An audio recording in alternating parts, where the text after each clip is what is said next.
Hello, darlings. How are you? Mm, mm, mm, mm, mm, mm, mm, mm, mm, mm, mm, mm. So I haven't been able to go live because I have been traveling a lot. But oh my God, I'm so glad to be live. Oh gosh. Let me.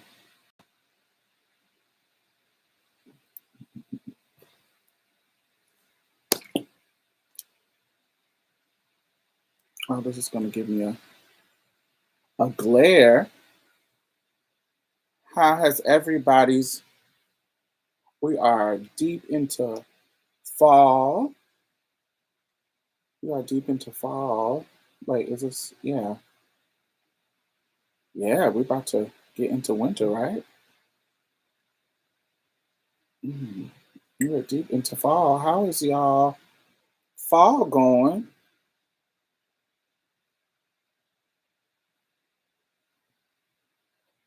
Mm.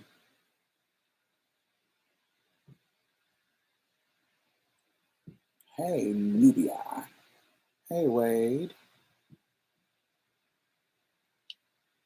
My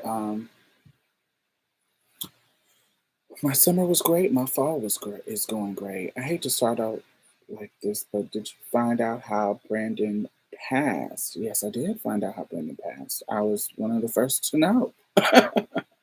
um, Brandon passed of fentanyl poisoning. So yeah.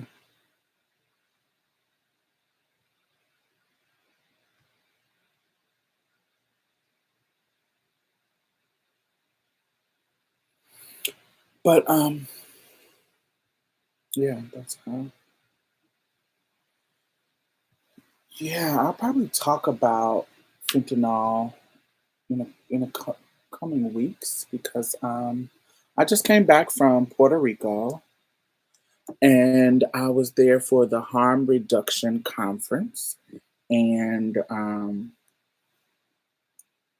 and I got to learn a lot about drugs. I'm not a drug user, and so there's some things that I'm kind of naive about that I had to come to terms with around drugs. And one of the principles of the harm reduction kind of technique in engaging with drug use, engaging with HIV, really engaging with anything in life. It's not just, and it started in HIV and it started in like drugs and in that, but it can apply to any really anything in life. And so instead of focusing on instead of focusing on, like, say somebody uses drugs, instead of focusing on getting them to stop using drugs, what you're focused on is getting them, is preventing harm to them. You get what I'm saying? So you are not doing things to make them stop using, because anybody know any drug user, especially somebody struggling with addiction. If they want to use drugs, they're gonna use drugs, and you can't stop them. So no matter how much you punish them, oh, you can't see the grandkids, or you can't. I'm not gonna talk to you anymore, or you can't live here. No matter how, whatever you do to punish them, you're not doing anything but pushing them in harm's way and pushing them out of your life. Especially now, if you don't want them in your life, then do what you do. But I'm talking about somebody that you care about and you love, that you want in your life, that you do not want harm to come to. Focus on reducing their harm. And so, within boundaries, within reason, as far as your safety and your livelihood. So you don't. Anyway, so what can you do to reduce the harm that they experience, that they could experience? And so this was the conference that I went to in Puerto Rico, and I was there from the 11th to the 16th. And shout out to We Care Tennessee for the program that they had me a part of. They paid us well, and um, I learned so much. I learned so much. Hello, Coco. Hey, Marissa. Hey, Brandon. Yeah. Um, I learned so much about myself. Anybody, y'all know, if y'all been following me for a long time, my mom died of a fentanyl overdose in 2020, in December of 2020. And and I wish some of the things that I learned at this conference I knew throughout my youth. Um, I come up in the Nancy Reagan say no to drugs era, and because my mother's addiction, I just had an aversion to drugs. It's just, I know some people are like, oh, they just started with their friends, and it's just a party thing, and it's just to have fun and relax. But because my mother, um, um, drugs were something that I were like, mm-mm, no, if this is what drugs do to you, I don't want to try nothing. um, I did smoke weed early in high school, but when I got to college, I stopped because I felt stupid. If I'm to be honest, I felt stupid. I was like, why am I smoking weed when I'm trying to retain knowledge? It just was, I don't know. I just didn't want to be high while I was in college. And so I stopped smoking weed. I've never tried cocaine. Um, I did try X in 2004, um, January of 2004, and February because I tried it in January, and then it was one of the most horrible experiences that I've had in my life. And then my friend was like, "That's because you did it in the wrong situation. You need to do it when you got some trade coming over, and it's about to be sickening." And so I did it in that way, and it was great. That was in February for my birthday, just to have fun. And so I did try it, and I enjoyed it so much that I was like, I don't think I want to do this again because if my mother has that kind of addictive trait, and I've, throughout anybody who has like studied, um,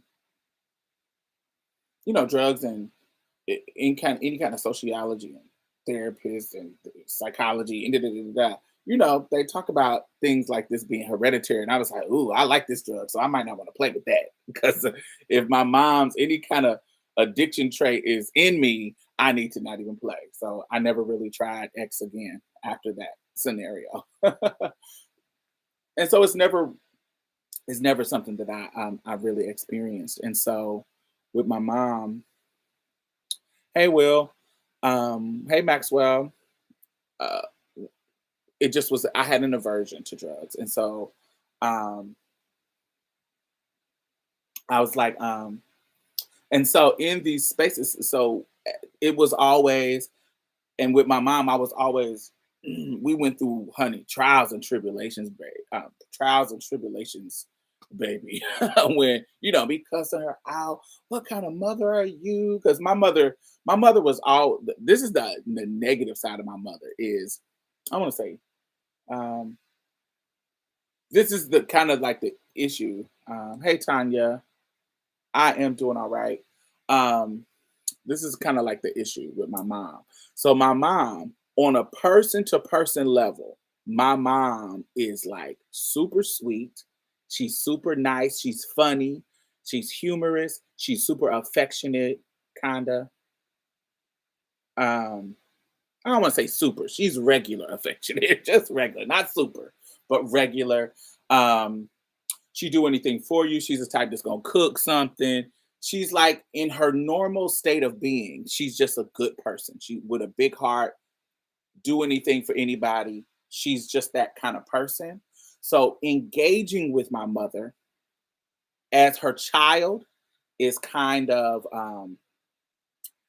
disarming because at the same time, my mother could be sweet and nice to you all the time as her child, but while you're living with her, she's sweet and nice, and you're in the comfort of your mother. If you have a good relationship with your mother, you know how it's just something about your mother that is comforting. Like it's like when you're around her, when if she's honey, if you black, you might understand this.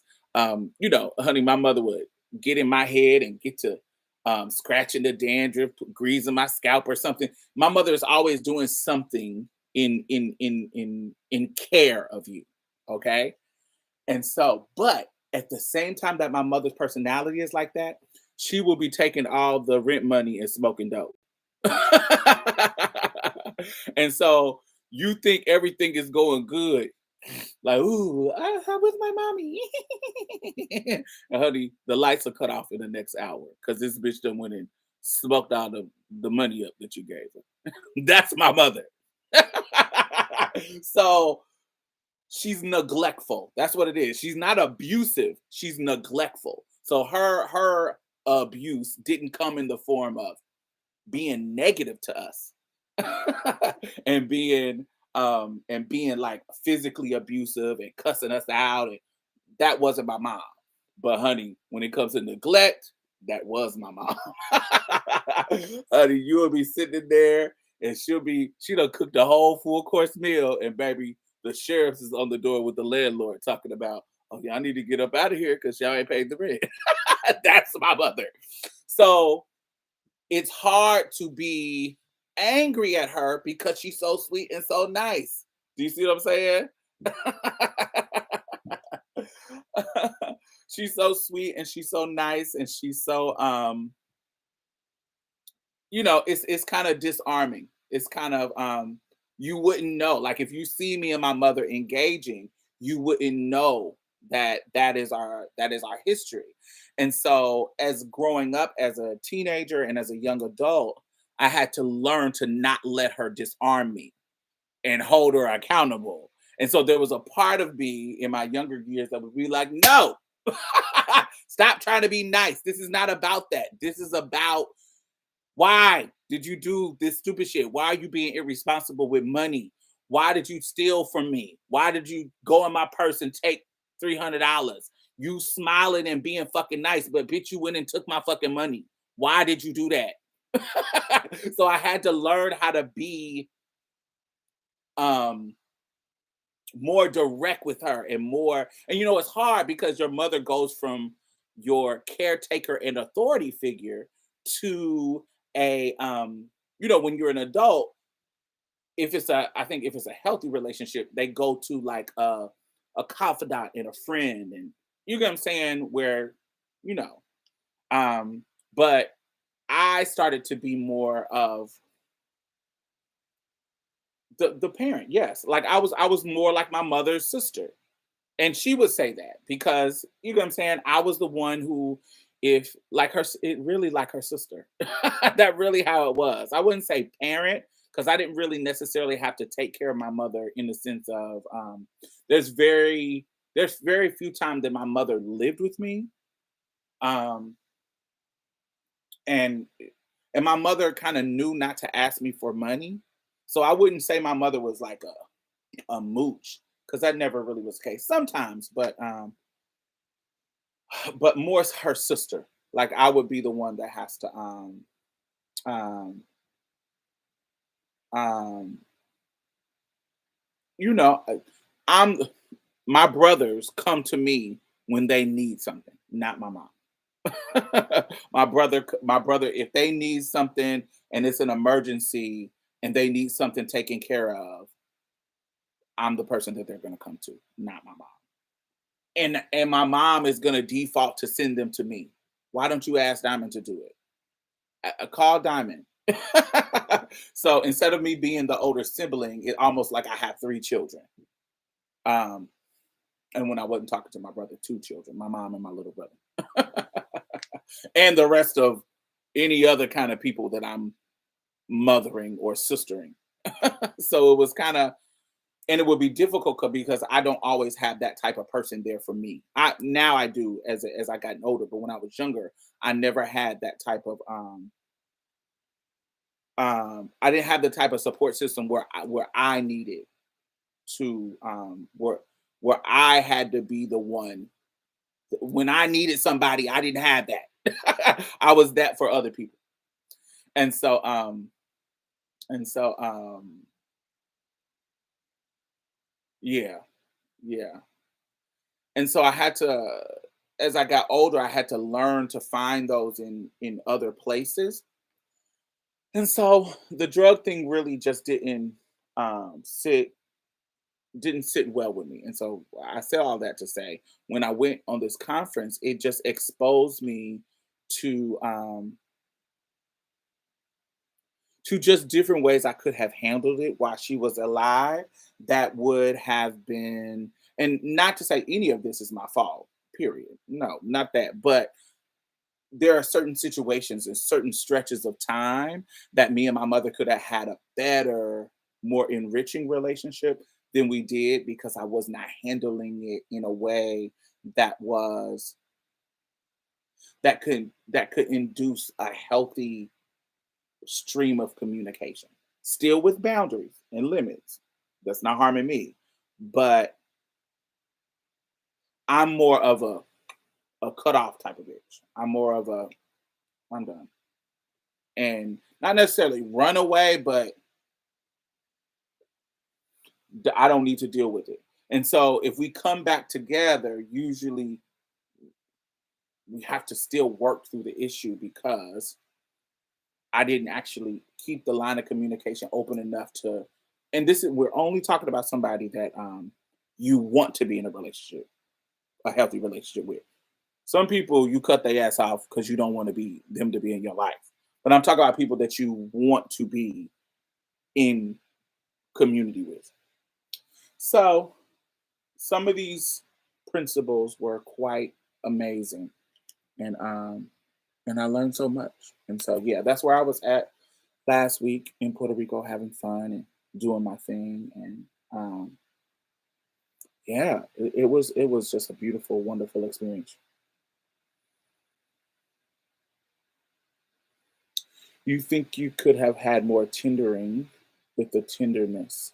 Um,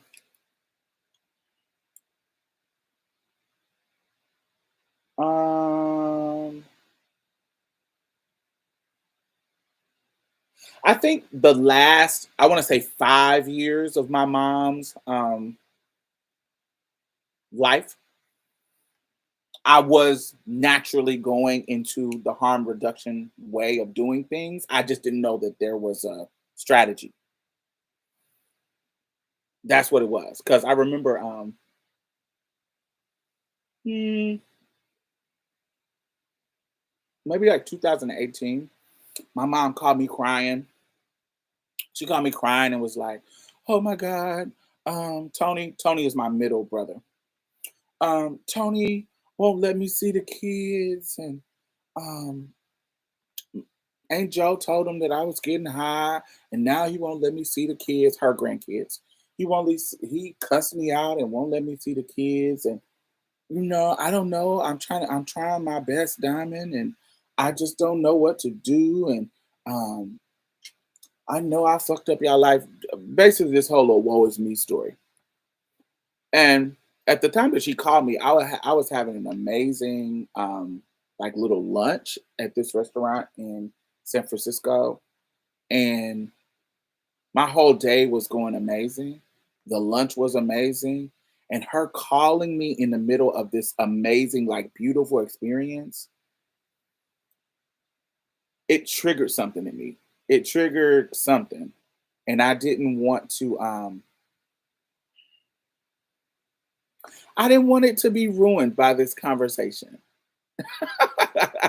And so why do I got these headphones on? Like it's blocking some sound. I didn't want it to be ruined by this level of conversation that she was bringing me. I was like, I don't, in my brain, I was like, I don't have the capacity for this conversation right now.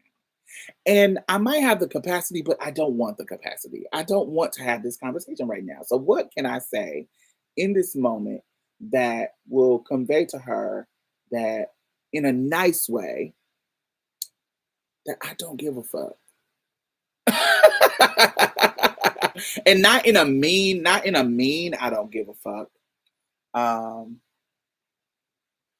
Not in a mean I don't give a fuck, but in a like, what you're talking about, what you're trying to hold on to as far as guilt, I'm not there anymore. So sometimes my mother will get into a space of, I'm sorry. Like, I'm sorry that I did this to y'all.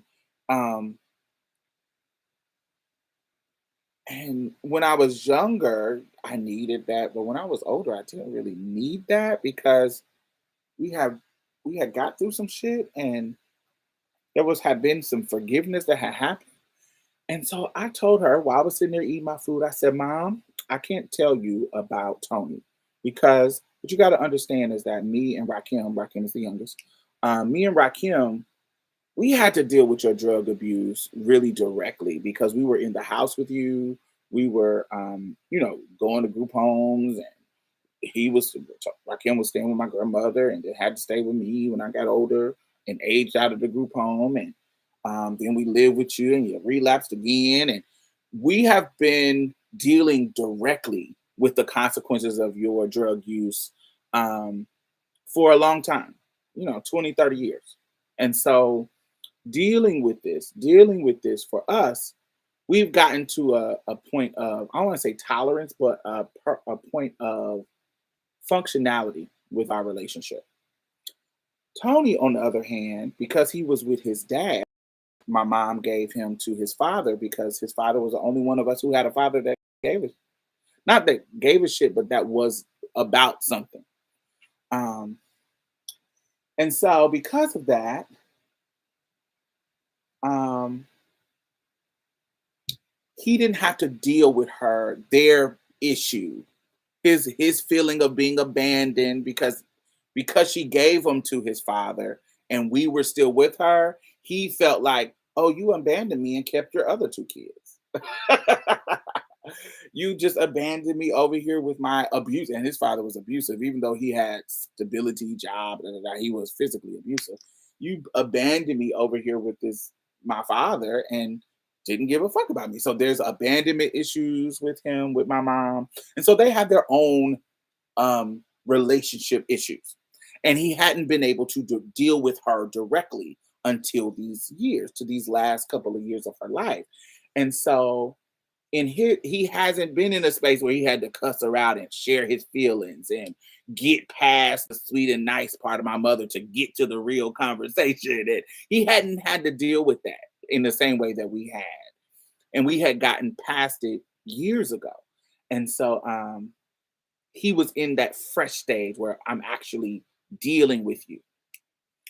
And so a part of his strategy was, if you're doing drugs, I'm going to punish you by taking my children away from you. And so I told her, I was like, look, I can't tell you about Tony. That's his way of dealing with you. It's going to have to run its course, baby. That is just what it is. I can't tell you how long that's going to take. I can't give you any strategies other than being honest and communicating with your son. Um, I can just know from being in his position years ago that you just have to be honest and you got to talk about it. And y'all have to have real conversation. And you like to avoid those conversations, or you like to hijack them with your emotions of, I'm sorry. And this is what my mama will do. She'll go to, I'm sorry. I didn't, she'll go from, I'm sorry, to blaming her childhood. I didn't have a great childhood either. Um, and then she'll go to this more aggressive. So she'll go to, I'm sorry, to, I didn't have a good childhood either. Nobody gave a fuck about me. And then then she'll go into this kind of arrogant, um, especially when she's been drinking, this arrogant of like, fuck it. Um, um, I'm not gonna keep on apologizing. She'll get into that mode too. I'm not, whatever y'all think I'm supposed to owe y'all think I'm supposed to give y'all. Um, um, if y'all ain't got it by now, when y'all gonna get over it? And she'll, now when she gets in that stage, it's hard for me to be like nice and sweet. I get to cussing her ass out and get the fuck off my phone. It'll be that. So she'll isolate from the sorry to the woe is me to the fuck it. I done y'all grown. When y'all gonna get over it? She'll go into that kind of mode too. And so, and usually when she goes into that mode, it'll stop us from talking. It'll stop us from talking for a really long time. And so, this time when I'm sitting here eating my meal and don't feel like it, I say, you know what, Mom? I can't deal with anything about Rocky. I'm Tony. I can't deal with anything about him. But with me, I want to be honest. I'm gonna be honest, and I've never said this, but I don't really give a care if you use drugs. I don't really care. Like at this point in my life is pretty secure, and there's nothing about your drug use that can affect me. But what I don't want is, um, but what I don't want, no, no, no, she would say sorry. It just would be empty. Um, but what I don't want is you calling me with this shit. When you call me, I want you to call me about mother daughter stuff, kiki stuff, maybe gossip about what's going on with the family, fun stuff. I don't want you sleeping under a bridge. I don't want you homeless. I don't want you living in the tent encampment with the homeless because you have a very secure child and there's no reason why you should be homeless. So if you need a break from drugs and you want a place to stay, you can't do drugs here. But if you want a place to stay just for a break and go back out and do your thing later, if you need a break and you want to come to Houston, I buy your ticket and you get a break. And she's done that before. Um, but long as you are working and you have been working for a couple of years now, so you are keeping a job, you are keeping a place to stay, you are keeping your bills paid. I haven't called you and you ain't called me about no money, and you've been living in the same spot. I've been able to call your phone, so your phone ain't been off. So whatever has happened in these past 5 years, you have learned a functionality that I'm not used to with you. Usually, honey, you couch surfing and living here and living there, moving here, moving with my Aunt Georgia, moving with my Aunt Joe, moving with this person, moving with that, find a new man and living with him. You all over the place because you can't keep a stable place of your own because you are being irresponsible with your money. But something has shifted in the past 5 years, and you have had your own place, you have had your phone on, and you have been living and using drugs in a way that I haven't seen you doing. So whatever you're doing now, I won't say that drugs are great, but however you are handling your drug use now, I don't want to say that it's healthy, but it's functional and it's not causing me problems. So I don't care. I spend my money, any kind of little extra money on, I go jack it off and spend it on a wig, on some clothes, on some shit that, some fast fashion, some shit that's gonna tear up when I watch it 3 times, wasting my money on bullshit or something. It's not drugs, but it may be some food or some other shit that don't build wealth. I could be wasting my money. I waste my money on so much shit because it's my motherfucking money and I work for it. It's mine. I can do what I want. I can do what I want with it. And so, if you pay your bills, take care of yourself, do what you need to do to keep you stable and functional the way you have been in the past 5 years. If you want to use your extra money to go smoke crack, girl, go smoke crack. I don't care. And now, this is the caveat. Hindsight is always 2020. Okay? Um, because hindsight is always 2020. Looking back on that conversation, my mindset was that she was smoking crack. Now, I ain't never heard nobody ODing on smoking crack.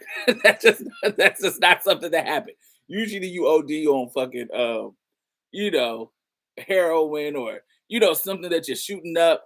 I ain't never heard no crackhead ODing on crack. That's just something I never heard of. And so, like I said, I don't do drugs. So I don't have any um in-depth fucking knowledge about fentanyl, about what's happening with fentanyl. I didn't get that until recently. Maybe like a year ago, I read this book called Drug Use for Grown-Ups by Dr. Carl Hart. And and so it was really, really insightful about the war on drugs, about fentanyl, about how they get in, how it gets into products, and what's the purpose, and how it works in your body. Just so many super, super amazing, beneficial um, information. Let me find it for y'all.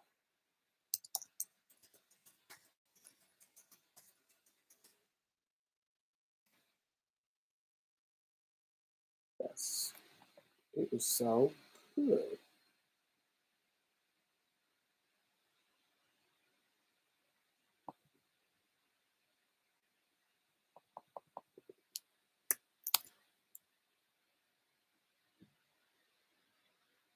Oh, yeah. I think that. Tell me if that link goes to the book. I think that goes to the book. I think.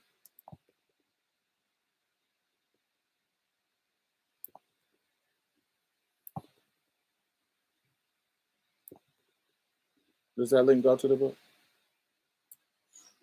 But I learned so much. So at the time when I told her that, I was thinking that she was just smoking crack. That's what I thought. That has for years been her drug of choice. It has been I never heard about her doing anything else, but apparently she had moved on to something deeper, or I don't know if she was trying, I don't know what she was trying that got her killed. It was something she was smoking though, so I don't know what it was, but um because they don't tell you in the coroner doesn't really tell you. They just say a fentanyl poisoning. That's what it says on her death certificate. And so they don't really tell you what she bought or what she it was mixed with. They don't really tell you none of that shit. And so I feel like I would have had a different conversation if I knew she was doing other things, but because I felt like, oh, she's been doing crack this long, so and yeah, it wasn't something that I was worried about. So I was like, hey, do your thing. Hey, Ray. Um, who else came in that I didn't speak to? Kingdom, hey. Um,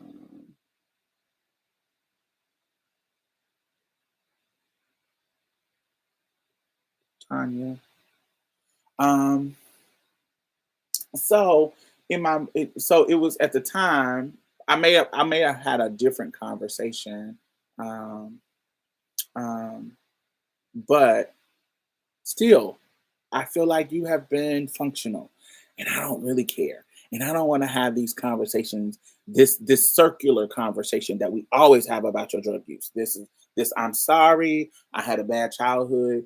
Damn, when y'all gonna get over it? It's like a circular conversation that we have been having for 30 years. I'm sorry, I had a bad childhood. When y'all gonna get over it? When y'all gonna get over it started when I was adult. When I started to be on my own, that's when you gonna get over it. I can't change the past. And da, da, da, da, da, da. So so looking back on it, I think I would have had a different conversation, but that's what it was. I just didn't feel like doing it. So that is long as you are safe, long as you have a roof over your head, long as you are buying it from your regular people who got the good stuff or whatever. Yeah, I don't really care if you use drugs. I don't really care. I really just don't want you to be out here hungry or in harm's way. That's what I want. And that is a tenet of harm reduction. So and this is before I even went to the conference and learned the tenet.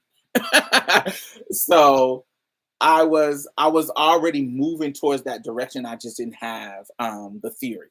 I just didn't have the therapeutic strategy. I just didn't have the framework to actually implement it. And so it taught me a lot. And so yeah. So that's where I was. That's where I was. That's what I was doing in Puerto Rico, and it was an amazing trip. Amazing, amazing, amazing, amazing. I met a lot of trans girls that I hadn't met before. London, the Richelieu, um, um, Toya Washington, um, Dr. Tati Moulton, a bunch of leaders, just a bunch of executive directors and people out here doing social justice for trans people, and it just was, it was a beautiful time, and we were in a place. Now those motherfuckers is racist. Those Puerto Ricans were racist. They were treating us bad, but overall the trip was great. But anyway, what's been up with y'all? Toya, yes, Miss MBU, Toya Washington. Yes, yes, yes, yes, yes, yes. She's cool as hell. Her and Tatiana Moulton, they cool as hell. Down to earth, cool people. Um, Amazing. They are great. They are like so cool. They are so cool people. I love them. Love, love, love, love, love them. Um, yeah, it was amazing. What's been going on in the culture that y'all want me to talk about? I haven't really been. I've been kind of. I know I haven't been doing my live because I have been just traveling and I really haven't had time. And I'm usually not when I'm traveling. I'm usually not here on a Friday. And so yeah, I've been working. I have a big project that I'm working on with Insider. They're doing a very comprehensive deep dive into um, the murders of trans women, and like a really I've never seen anybody go this deep into it um, with the resources, um, and it is amazing. Like they are suing police to get records. They are um, they are just doing amazing deep dive into who the people are that was the murderers, who the victims were, what was the outcomes, like what was the circumstances, and getting all the numbers from 2015 and kind of going through all of the cases. And it has been a, I don't want to say a joy, but because I'm a number cruncher, I like that. And so a joy in that regards, not a joy in seeing, oh my God, these people died and da da da, not that, but a joy, um, but a joy in learning about the cases in detail, not just, oh, this one got murdered here, this murder got like they literally are finding out about the actual killers and and the actual numbers of like, let me give y'all a tidbit. This is just a little tidbit. So this is gonna blow your mind. So we know that black trans women, particularly dark skinned ones, black trans women are usually the victims. Okay. When we think about trans murders, it's usually black trans women. Okay. And we know usually it's intimate partners. Well, I hope y'all know that. I know the narrative is, oh, they're tricking or they're doing sex work. That's not the case. There's tons of type of people here in these cases. But it's usually black dudes who are the culprits when it comes to who are the murderers. And that's not because black men have, I know people love to stereotype black men as, oh, they just have more propensity to violence. No, men in general have more propensity to violence. But usually when people are harmed, they are harmed within the community that they live in. So if it's a white trans woman that got murdered, normally it's going to be a white male who murdered her. Normally. And so that's just based on proximity. So so if black trans women is going to be the number is high for them to be the victim, then of course their intimate partner is going to be and usually black because we're the least likely to date outside of our race, black women. And so anyway, um, but so we know that's usually the case. Usually it's a black male suspect and a black trans woman victim. But if we not erase, but if we take those out and just look at the cases where the suspect was a woman, cisgender woman, and the victim was a transgender woman, It's never a black woman. It's always a white one or a Latina one that killed us. And never, there has not been a case where, unless I think maybe one, I don't think it's any, but I'm working off of memory here. I don't think it's any, but if it is, it's just one. Very no black woman as the murderer of trans women.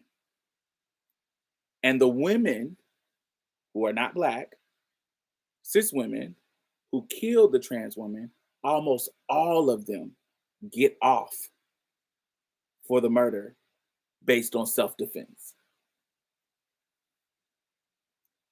Even the mother who killed her non-binary and trans daughter, her trans daughter and her non-binary child. So she killed two children. Got off. They all got off. White ones and Latina all got off for self-defense. Whereas man suspects, the one when they're men, there's some that get off on self-defense, like trans panic, self-defense, all that kind of stuff. But it's rare. Most of them get some kind of thing. But if it's a woman, more than likely, she gets off in self-defense, which is wild because y'all know how they think about trans women versus cis women. Oh, you're really a man, so you know. Oh, so you must have been threatening her. When it most of the circumstances, if you look at the details of the case, it was not any kind of threatening situation. She was the aggressor. The cisgender woman was the aggressor. Isn't that wild? Wow, it's so many things like that that you're like, what? Huh? There's cases where the police are just totally negligent. Totally negligent. I can't wait to share this with y'all. It's the most deep dive that I have ever seen an organization with some money do. And they hired me as a consultant. So I am so, I feel sickening.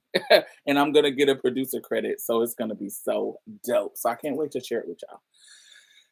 That's what I've been kind of heavily working on in the midst of traveling, in the midst of doing all this kind of crazy stuff. Yeah, it is dope. There are so many other ones. Oh, let me tell you about this one case. It's so many cases. So this one case, two trans women, the trade, the trade tell her come by herself. They plan to hook up with each other, blah, blah, blah, blah, blah. But her and her trans homegirl, they got something to do after that she's supposed to hook up with this piece of trade. They got something to do. And so she was like, I don't want to have to come back and get you because where he lives is by where we need to go. So this is what we're going to do. You going to stay in the trunk of the car. I'm going to put you in the trunk of the car. This is what she tell her trans homegirl. Her trans homegirl. She tells her, I'm going to put you in the trunk of the car. I'm going to have them and then we go about our business. Her trans homegirl said, cool. So she gets in the trunk of the car. Her and the boy hook up. For whatever reason, the girl in the trunk couldn't tell, but he kills the trans girl while the other trans girl is in the trunk of the car, girl. Y'all. Kills the other trans girl. Kills the trans girl while the other trans girl was in the trunk of the car.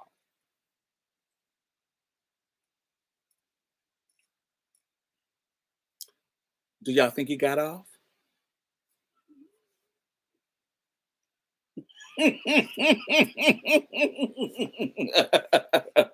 It should be obvious that he didn't. It is so much. So much, so much, so much, so much, so much, so much, so much. I can't wait for y'all to see because they were able to go from 2015 and scour every police department in cases. And in some cases that they couldn't get because they're not finished. They couldn't, you can sue them to give you the details when it's done. But if it's still investigation, the police can avoid giving it to you because it's still under investigation.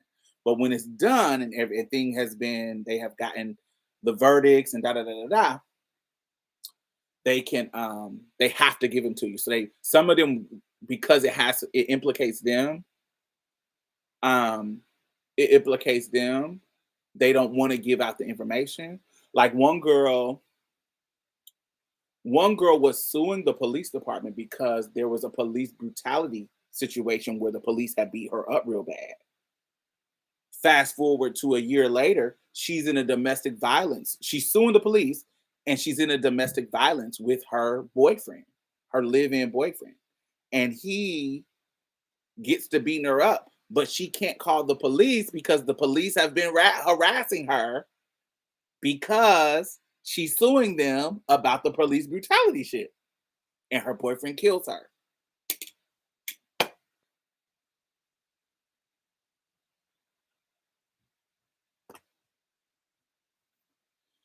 Child, it's so much. I can't wait to share it. I can't wait. I can't wait. I can't wait. But yes, it's amazing. It's definitely an investment in the real tea with some numbers behind it. It's gonna be multiple things, not just one or the other. It's gonna be articles, it's gonna be series, it's gonna be a lot of stuff.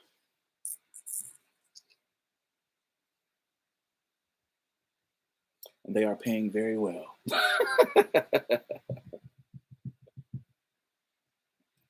I love it. It's been educational, it's been deep, it's been emotional, and and just great. It's just been really good. So we got that coming.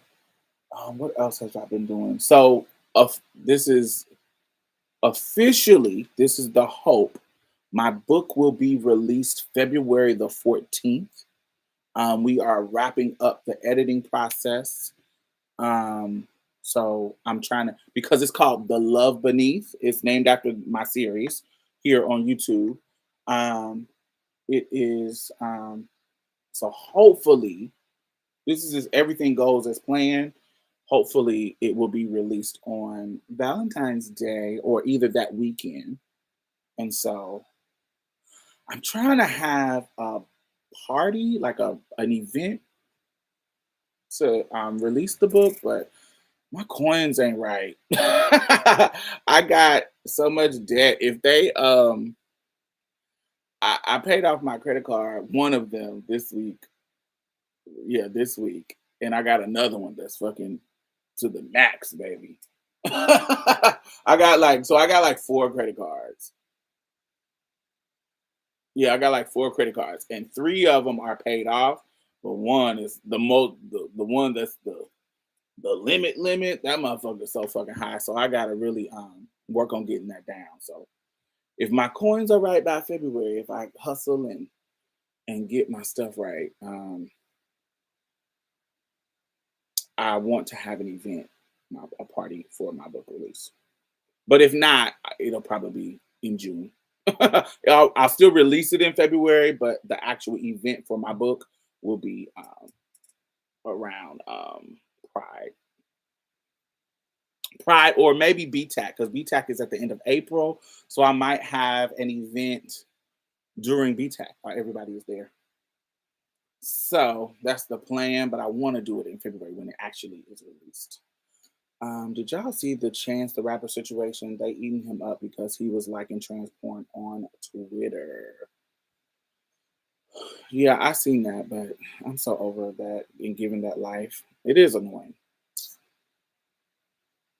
I'm tired of men liking trans women being a shock to motherfuckers. I'm tired of that. That's what I'm tired of. I'm tired of men who like trans women or people finding out that men like trans women, straight men like trans women. I'm tired of that being a shock. I'm tired. if you want to do it in a club atmosphere. I want to do a fire chat type of situation. I don't care about the location as long as we can decorate it the way we want to decorate it. Um, um, my vision, I want to do it like a fire chat situation where I have somebody who has read the book. Of course, I mailed it to them or gave it to them so they can have it and read it. And then me and that person sit and discuss the book and themes of the book in a fire chat situation with an audience. That's what I love. Um, I'm envisioning a multi-tier. Um, the cover of my book is gold. Um, it's gold and glowy. It just looked like it's like the sun. Um, but I would love to have a red cake, a really decorative, sickening cake with my book open somewhere on one of the tiers of the maybe not open, but maybe like my book displayed on one of the tiers of the cake. And the cake has is I want it to be red, but I want it to be because it's the love bunny and the book is gold, but I want it to be red with gold and um, um, gold flakes and gold whatever, just a red and gold decorative cake um for the event. Just a bunch of things that I have envisioned with the event, and people come and sell the book, and people come to buy the book, and we talk and discuss the book, and yeah. But I was thinking about it. What would make it sickening to do after the release is that people who have bought it can come to the event and discuss what they read and parts that they love. So that's good to have after it's already out. But I don't know. We'll see. I could see Aeon or the Lioness interviewing you during the event. Yes, Brianna is here in Houston now. She lives in Houston. She moved in July. So that is somebody that I have considered. The lawyer extraordinaire, Aeon from Girl Down podcast. That's somebody I have considered. But it's gonna be multiple people. She's who I have considered for Houston. Um, but I want multiple cities. I don't want to just do one one city.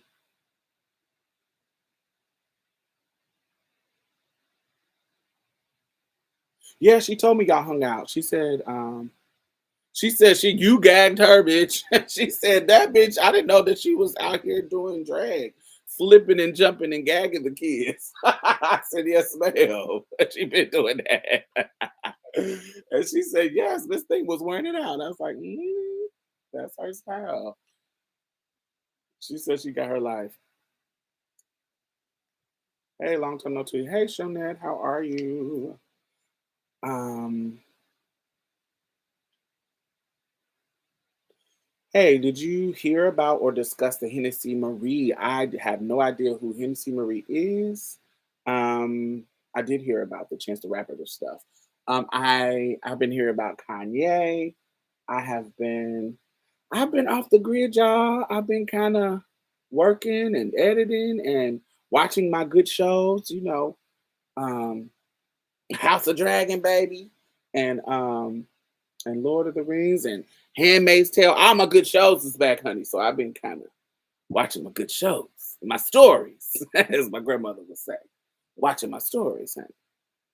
And so, yeah, that's what's. I haven't really been.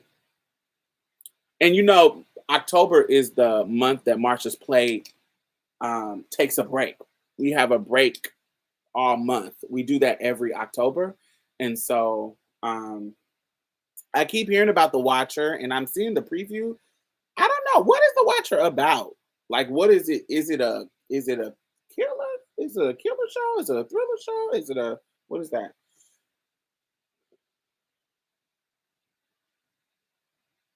CTR. What is CTR?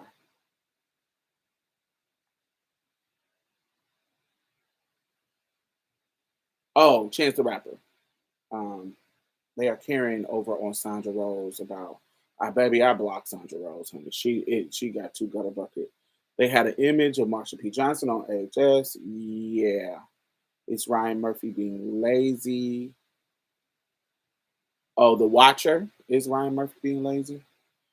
Interview with a Vampire. I've been wanting to watch that, but I don't want to pay for another streaming service. So no, I'm trying to get my coins in order, child. I want a house. So I'm trying to get my credit cards paid off. I'm trying to get save up for my down payment for my house. It's just, child, I'm trying to, honey, that shit that I want. Yes, The Watcher put me to bed. Yeah, Ty hit me up and told me about the Marsha P. Johnson on AHS. She told me about that, but I haven't. Yeah, I tried to get into AHS stories and just couldn't get into it. I tried a couple of times and it just didn't keep my attention. Interview with a Vampire. I heard that was really good. I heard A League of Their Own was really good. I want to get into that. Handmaid sells is that girl this season. Yes. House of Dragon and Handmaid's Tale is giving me everything I need as far as shows. So it's hard for me to get into other stuff because those two got me in a chokehold, baby. And Lord of the Rings. I know people are complaining about it and don't like Lord of the Rings, the Ring of Power, but I like that type of show. I like, epic, you know, magical shit like Lord of the Rings. So I've been liking that too. People have been complaining about it, but I like it. Especially this last little finale. Whoa! It was giving me my life too. They revealed Sauron, they revealed Galadriel's like his plan, what he has always been trying to do with Galadriel. Ah, it was everything. But yes, House of Dragons and motherfucking Handmaid's Tale has been giving me my life. My life, my life, life. House of Dragon is everything, and I'm already depressed that it's almost over. No, I'm not giving no spoilers. I ain't even talking about it. Um, I might talk about it when they're over, but House of Dragons has been giving me my life. And have y'all watched? Have y'all been listening to the podcast? Well, everybody ain't into podcasts, but I'm a podcaster, so I'm into podcasts. There is a Game of Thrones official podcast that they talk about stuff in depth after each episode. Y'all should check those out too if you're into podcasts. If you're not, don't worry about it. I'm ready for Gilded Age to come back. Um, I'm ready for The Crown to come back, baby. The Crown is about to come back, baby, this fall. Woo! And yeah, The Crown is coming back. Handmaid's Tale, all my favorite shit is coming back, and I'm getting my life. Um, I'm waiting for the season finale to binge watch the whole season at once. See, I like to engage with the people on Twitter. That's fun. Um, yes, we are getting fed, baby. At this point, we watch all the same shit. Yes, honey. Um, The Crown. Oh, and I don't know if y'all know about this because I don't know if a lot of people like this movie, but I liked it, especially these particular characters. Did y'all watch Dune? That kind of sci-fi Star Wars kind of situation with Zendaya. Dune, Dune. It's on HBO. Did y'all watch Dune? I watched Dune, and it was my sickening. It reminds me of like a new Star Wars. That's what it reminds me of. So on Dune, fresh Dune, Dune has released as prequels to. They're going to release as prequels to Dune. They're going to release a series discussing the backstories of not all the characters, but different people in Dune. So the very first series that they're going to release is Dune: The Sisterhood, where all the tea about the Jesuits, the women that can force you to do shit with their mouth. Woo! They about to do a whole series on just them. Jessica's people. Oh, that's gonna be my thing because those was my favorite characters of the whole dude. Them and their whole situation. Jessica and that lady was that was the head mistress or whatever. Her, that whole whoever they were, the Jesuit. I want to see what their tea is. So, yeah, they were the best characters in the show, and so they're doing a whole series on Amazon Prime that's just about them. It's called Dune: The Sisterhood. It ain't came out yet, but it's coming out. So, whew, that's gonna be my sickening too. So I can't wait for that.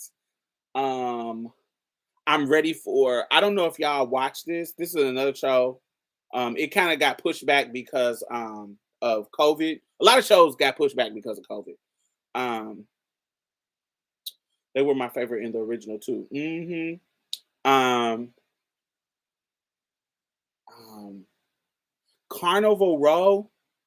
Did y'all watch that on Amazon Prime? It's called Carnival Row. They got it's called Delavine. What's her name? Something Delavine, Claire Delavine or something Delavine. She's that little model girl. She's like, to me, she's like the new Mila Jovovich. Y'all, what's her name? Is it Claire Delavine? She's a little white skinny model. Yeah, Cara Delevingne. Yes. So she's like to me, she's like the new age Mila Jovovich, whatever that girl name, that plays in Resident Evil. She's like the new. There's always every every every generation got that model turned actress. Every generation got that, where it's a model that just so happened to be really good at acting. And so I think Mila Jovovich, is that how you say your name? Mila Jovovich was one. She was gorgeous and a model, and then she went to acting. And I think Claire Delevingne is that. She's actually annoying in real life. I don't know her in real life. But that's what she reminds me of. She gives that kind of, I'm gorgeous, but I can give you that kind of fighting girl, cyborgy kind of girl, that kind of gig. But yeah, she plays a fairy. She plays they're in this world. It's a different kind of world, and it's almost like it's set in the 1800s, but there's different kind of animals that live in this world. Like it's the fae, who are the fairies, and she's one of the fairies, but they've been demonized and criminalized. And then there's the ones with the centaurs, that they half horse, half body, different, but they living in the world. Like if you ever read um Wicked, they're like that. You remember like Wicked had different races of animal people.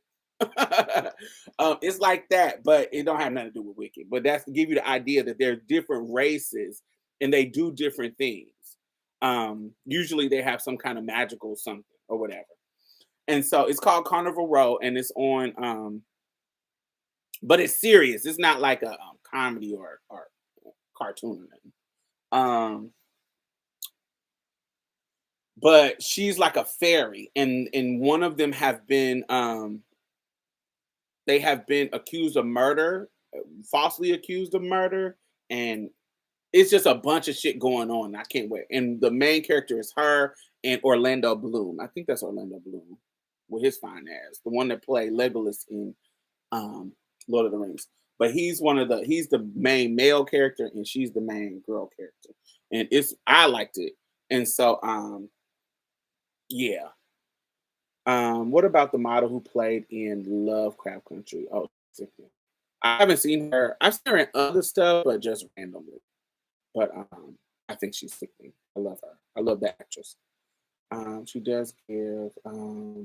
Anyway, so yes, there's so many things coming out. So I am ready. I am so ready. Ready, ready, ready, ready. The fairies are harlots in Carnival Row. I live for that. Yes, they be fucking people and get their life, making their coins, hustling. So that's coming. The second season of that is coming back.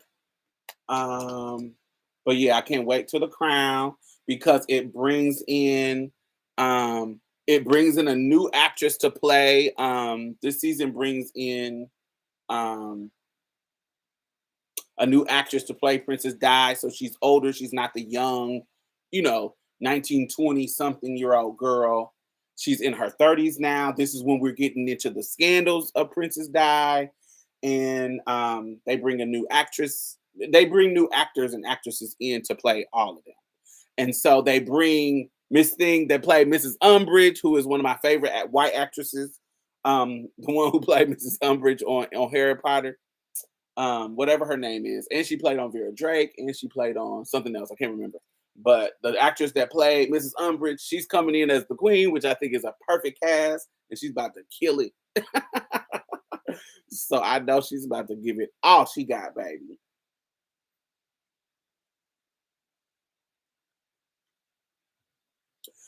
I watched the Nevers, and it started to get boring.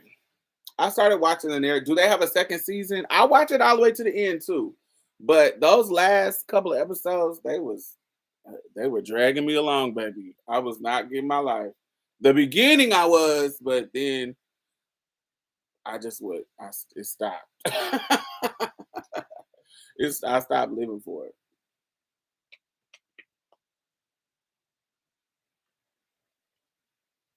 Are you watching The Crown Young Royals? No, I'm not watching that. The second half is coming. What about Westworld? Honey, Westworld, the beginning was so love. I was getting my life on the first season. I think I got my life on the second season, baby. By the end of the second season and the beginning of the third season, they were not keeping my attention no more. I could not watch it no more. It started to get boring. So I stopped watching it. Beginning of the third season. So yeah. I need my life. No more. So I stopped watching that. What else did I say? Yeah, Gilded Age. I can't wait for that to come back. I didn't even make it that far. Oh, I did like first season. I did like the beginning of second season. Second season towards the end, it started to get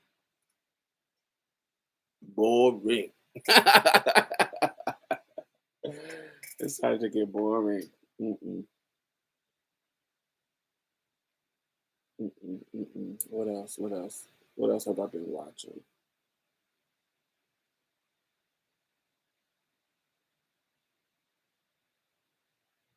When does Euphoria come back? Euphoria probably don't come back until the spring.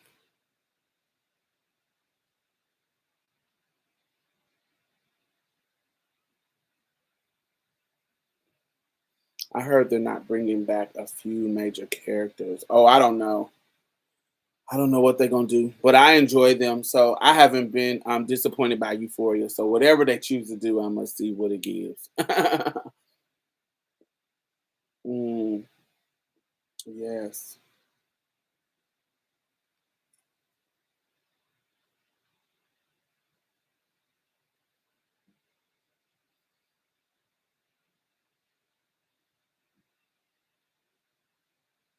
But yeah, I am excited. I am excited by fall prime TV, baby. But yeah, how are y'all liking how are y'all liking Interview with a Vampire? Oh, I also have been on a fitness journey, y'all.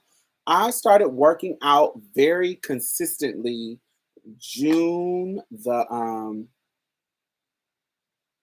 July the 1st. And so I've been going to the gym about 4 times a week since July the 1st. And it has been an amazing experience. And I have lost, y'all can't really tell, but I have lost like 50 pounds. Like I used to be 340. I'm right at 295. So right under 300.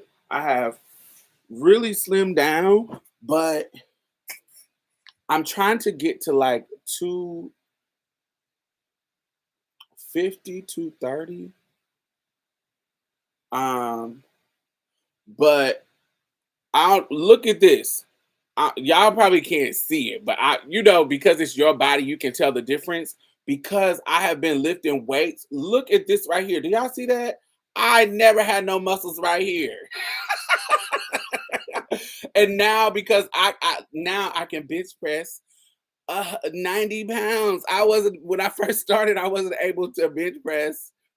I was able to bench press 50 pounds. I wasn't able to bench press 50 pounds, but last week I was able to bench press 90 pounds, bitch. I was like, what? And I can see these little muscles in my chest. Look. And I'm like, oh my God, I'm seeing little muscle. I'm like, oh, you have a trainer. I do not have a trainer because I'm a little self-conscious about working out. So, and then look at that. Look at that. Ooh, yes. I don't want to get super muscly, but just the fact that I'm seeing some muscles, baby, it's kind of cool. I've gotten to the point in my transition where it doesn't cause me any kind of dysphoria to see muscles and shit. But I'm seeing these little things and I'm like, oh, even my little legs. I don't know if y'all let me see if I can. I don't have no underwear on, child. But even my little look at that. Look at that right there. I never had no muscles right there. Yes. I never had no muscles. So when I started off leg pressing, I could only do 170. Now I'm up to this week I did 250, 260. So I've gone up almost 100 pounds in my leg presses. Um, I love Dark Material. His Dark Materials, they're coming out with a season two soon. They're coming out too, and but it's their last season. So I guess they were good enough for another season, but um, it's the last season. It's their season.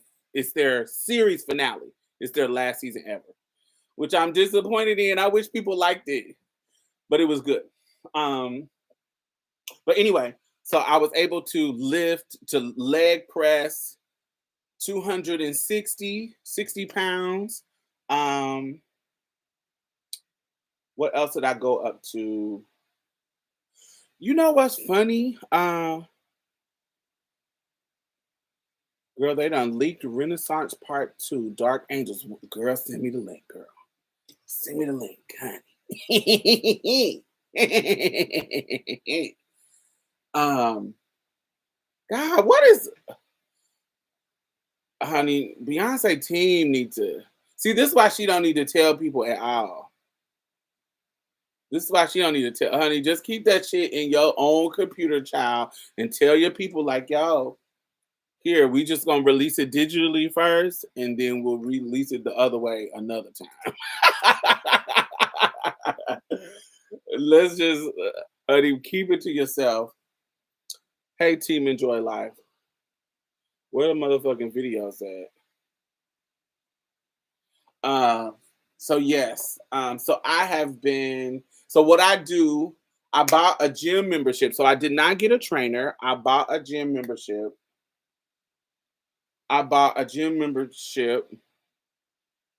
But they gonna take the link down on Twitter real fast. So if you get it, send it to me. They gonna take the link down.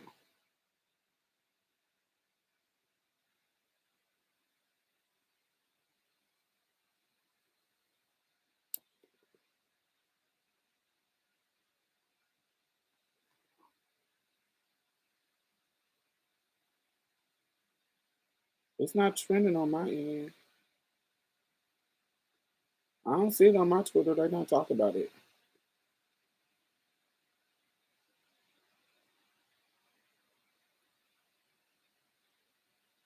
Yeah, it's not trending on my end.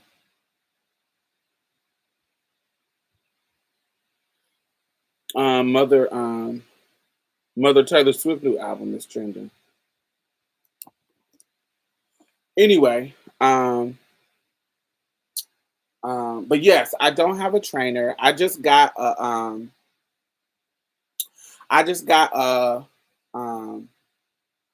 gym membership, and I went on YouTube and searched how to use different gym equipment, which was really good because when I first started going to the gym, using the equipment was kind of intimidating because I'm like, I don't want to look embarrassing because I be seeing people put people videos out of people using the equipment wrong.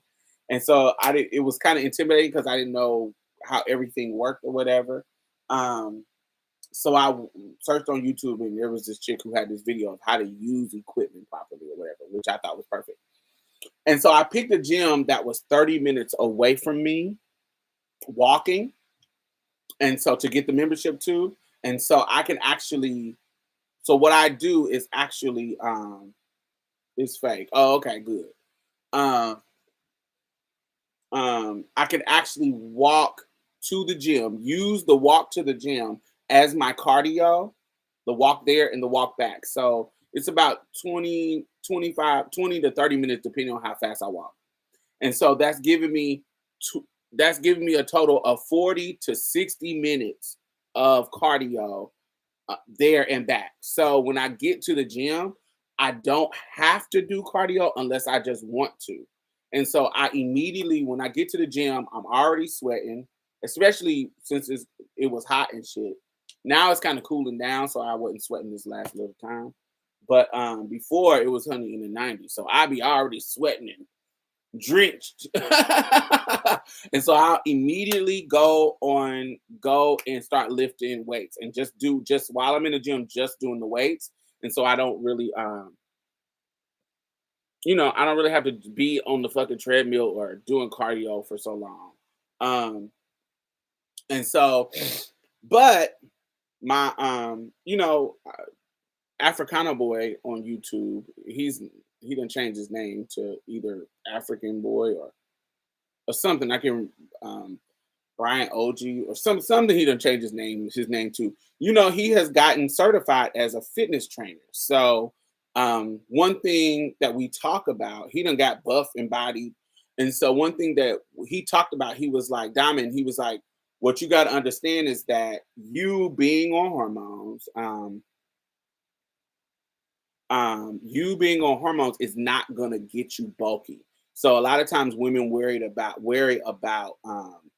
getting bulky, but the estrogen in your body stops you from getting bulky like a man. And so you'll never get to the point where you're being bulky like a man. And I said, look, honey, biology is against me in that department, honey. Sometimes it gets rude. He said, but don't worry about that now. You can start worrying about that when you get smaller. But right now, because of how big you are, it don't really matter, child. Just get on the consistent basis of working out. That's what you need to focus on now. We can tweak when you start seeing too much. We can tweak it later on, but you don't need to worry about that right now. What you need to worry about now is being consistent. Get into the gym, starting the process of just going and working out, da da da da. You're not even going to be able to lift to the amount to get you muscular. You're gonna see some results, but to get you to bulk looking like Hulk, you nowhere near that level. So just get to the gym. And so that was one thing. And then he says, and first of all, the way you have set it up, you're going to have a lot of cardio. And so people who want to stay bulky, like dudes, they not doing cardio. They just doing lifting and strength training because it gets you bulky and you keep the weight on you. But with you you need to make sure that you get doing your cardio, which is what you were doing, so you can get the strength, but also get lose the fat. So you're doing this all at one time. And what happens is once you get your muscles to where they're strong and just lean, what happens is your body is going to start to burn more fat while you're even sleeping and while you're resting. And I have seen that totally, man, because when I could go to sleep and I'll say that one day I'll be like, oh, I don't feel like working out. I don't feel like going. I can I can get on the fucking get on the scale and I done lost some weight just because of just chilling. And I'll just go to the gym again. And it just I have not gone up. I have not plateaued yet. I'm just totally going down. Slowly but surely. It's only like 1 to 2 pounds a week. Or more. It just depends on, I don't know. But it's nothing like drastic. Oh my God, I've lost 15 pounds in a week. It's not that. It's like a cute little, cute little bit. And so he was like, you just don't got to worry about that right now at this point. Right now, you just worry about being consistent, um, and then start changing your diet. He was like, the issue you have been having is the diet part. He was like, but with your strength training, if you're doing the cardio and strength training, you almost can eat what you want. Your results is going to be slow, but if you're doing the strength training and the cardio, you ain't gonna do nothing but lose weight. That's nothing. You have no other choice but lose weight. If you keep your eating the same. Now, if you start eating more, that's a whole different thing. But if you keep your eating the same the way you've been doing it, and you adding now some fitness shit, the strength training and the cardio, you're gonna do nothing but lose weight. And that's what has been happening. I've changed my diet a little bit, but not enough to where I'm like, oh my God, I'm starving. And oh my God, I'm not eating what I want. No, that's not me. And I'm still losing weight. And so it's just about me being active and getting in the gym. And I go like 4 times a week. Um, and it's been amazing. My body hasn't been aching. I've been feeling strong. I've been having enough energy. I've been just doing the thing. Yeah.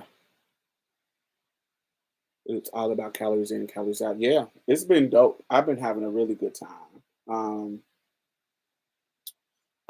Plus I go to whatever gym I go to, honey, the niggas in there be fine.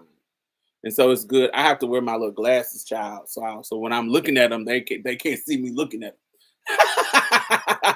Cause it when they see you looking at them, it opened up the door for them to be creepy. And I don't want any kind of distractions.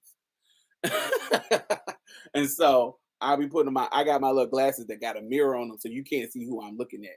But they be in there fine. Woo! There be some daddies in there. And it's funny, but when I go in the morning. So I go from 6 a.m.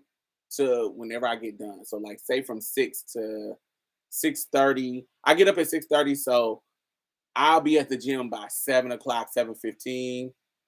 And so between 7 and 8, because I be in there,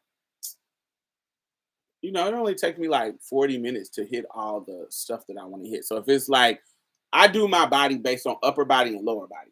So how I do it is I work out for 2 days, rest for 2 days, work out for 2 days, rest for 2 days, work out for 2 days, rest for 2 days. So I work out on Monday and Tuesday. My work days, my heavy work days for like my job is Wednesday and Thursday, and then I work out Friday and Saturday, and rest Sunday. So rest for 2 days and rest for one day. Um, so on the first, like the set of 2 days, the first day I'm doing upper body. The second day I'm doing lower body. And so by the time I work my upper body, I've already rested my upper body 1, 2, 3 days. You get what I'm saying? So if I work my upper body on Monday, even if I work my lower body on Tuesday, I didn't work my upper body. So on Tuesday, it's rest. Those muscles are resting too. And then on Wednesday they're resting, and Thursday resting. So they don't get another workout until Friday. So they have chance to rest and not be sore. And um, you know what I'm saying? Because now I'm starting to like the feeling of soreness for some reason. uh, because it lets you know you did something. It made me feel like, ooh, I did something. I'm sore. So that makes me feel good. Then um but you also need to rest too. So yeah, I just got this flow going, and it's a flow that works for me. So that's been dope. That journey has been dope. Thanks for the tip, Don. I've been active 4 to 5 times a week, but my diet is where I need to turn it up. Yeah. Yeah, especially if you don't do strength training. Yeah, that's what I would do. I feel like I would have lost a lot more weight if I had changed my diet. But life is too short, baby. I need to have fun eating. I need to enjoy my food. I can't be fucking eat oatmeals and fucking salmon and fucking lean meat, turkey and chicken breast and child. I need to be able to eat what I want. So I need to either pick up my cardio or pick up some weights. I can't. Life is too short. Yeah, honey, tipping around. The queens be in there too. Oh, that's why I forgot that my brain went everywhere. But so I go in there in the morning. So from 7 to I'm usually there from 7 to between 7 and 9. If I'm on my schedule, 7. I usually get there about 7. Um, but sometimes I'll be on my computer in the morning and I don't get there till like 7:30 or 8 or something, whatever. But I'm usually done by 9. And so there's a certain type of person that gets up in the morning and goes to the gym. It's usually a lot of older people go to the gym. Um, that crowd is older. When you get to like the 12 and the when you get to the like 12, like from I want to say like 10 to 2, that's the niggas that ain't got no fucking job. So it's usually regular degler dudes. It's some you gonna see some body people throughout all of these groups, but the freaks go to the gym at night from 5 to close. That's when you gonna see the queens. That's when you gonna see the freaks. That's when you gonna see the old men looking at the girls that really ain't fucking working out, and you can tell he ain't working out because his body look like nothing. Now you'll get some of the creeps in the morning, but definitely if you want to get any kind, the cruisers, the bunnies that's trying to flounce and tip around and pull some trade, but they work out fish, they in there. Um, I don't really be paying attention to the fish, but it'd be a lot of fish in there too. but uh, but yeah, the freaks definitely be in there at night. They stay in the locker room for hours, tipping around, switching from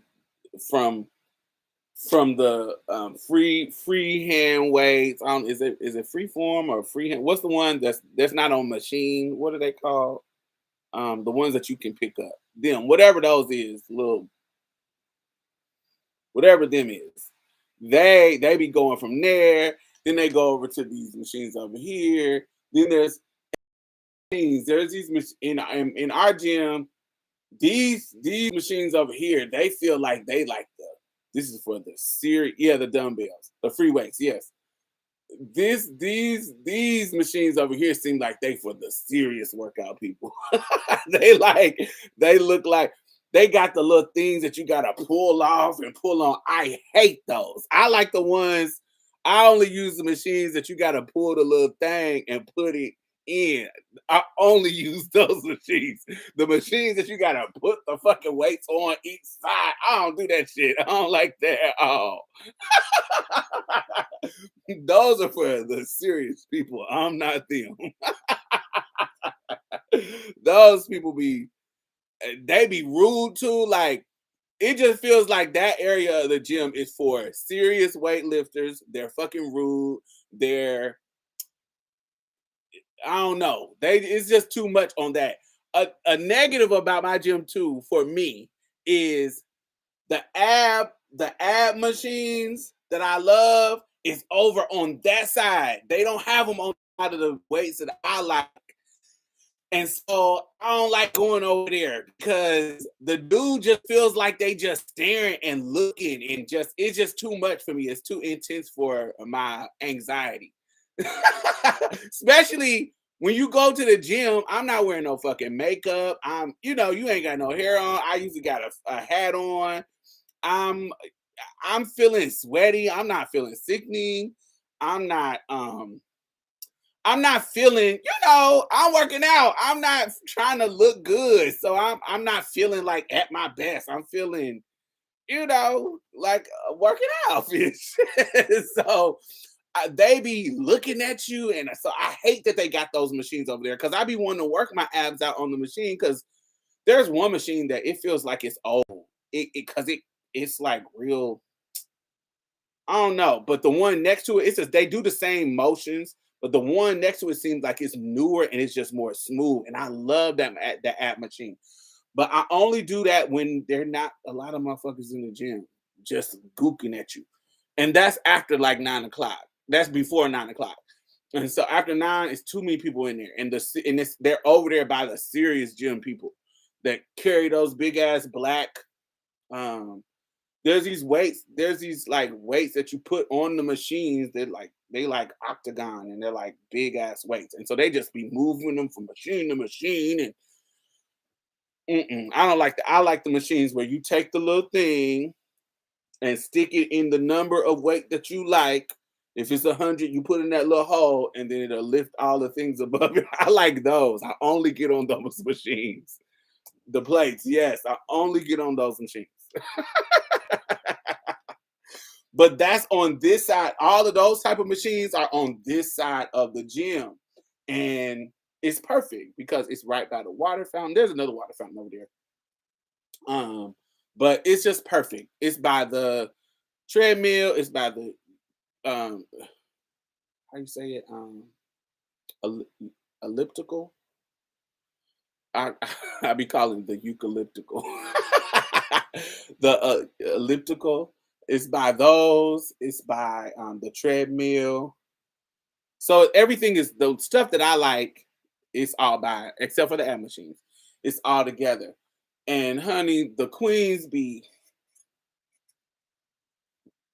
switching back and forth. It's so funny. I live for it, but it's kind of funny how they be shaking the room up. Because you have a mixture of dudes who don't care, and then you have a mixture of dudes who kind of walking around and peacocking. Um, um, Houston is a blue city. Houston is great. Houston has tons of LGBT people, tons of.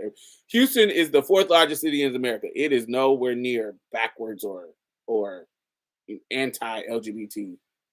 It's like regular, like if you go to Chicago. It's very that.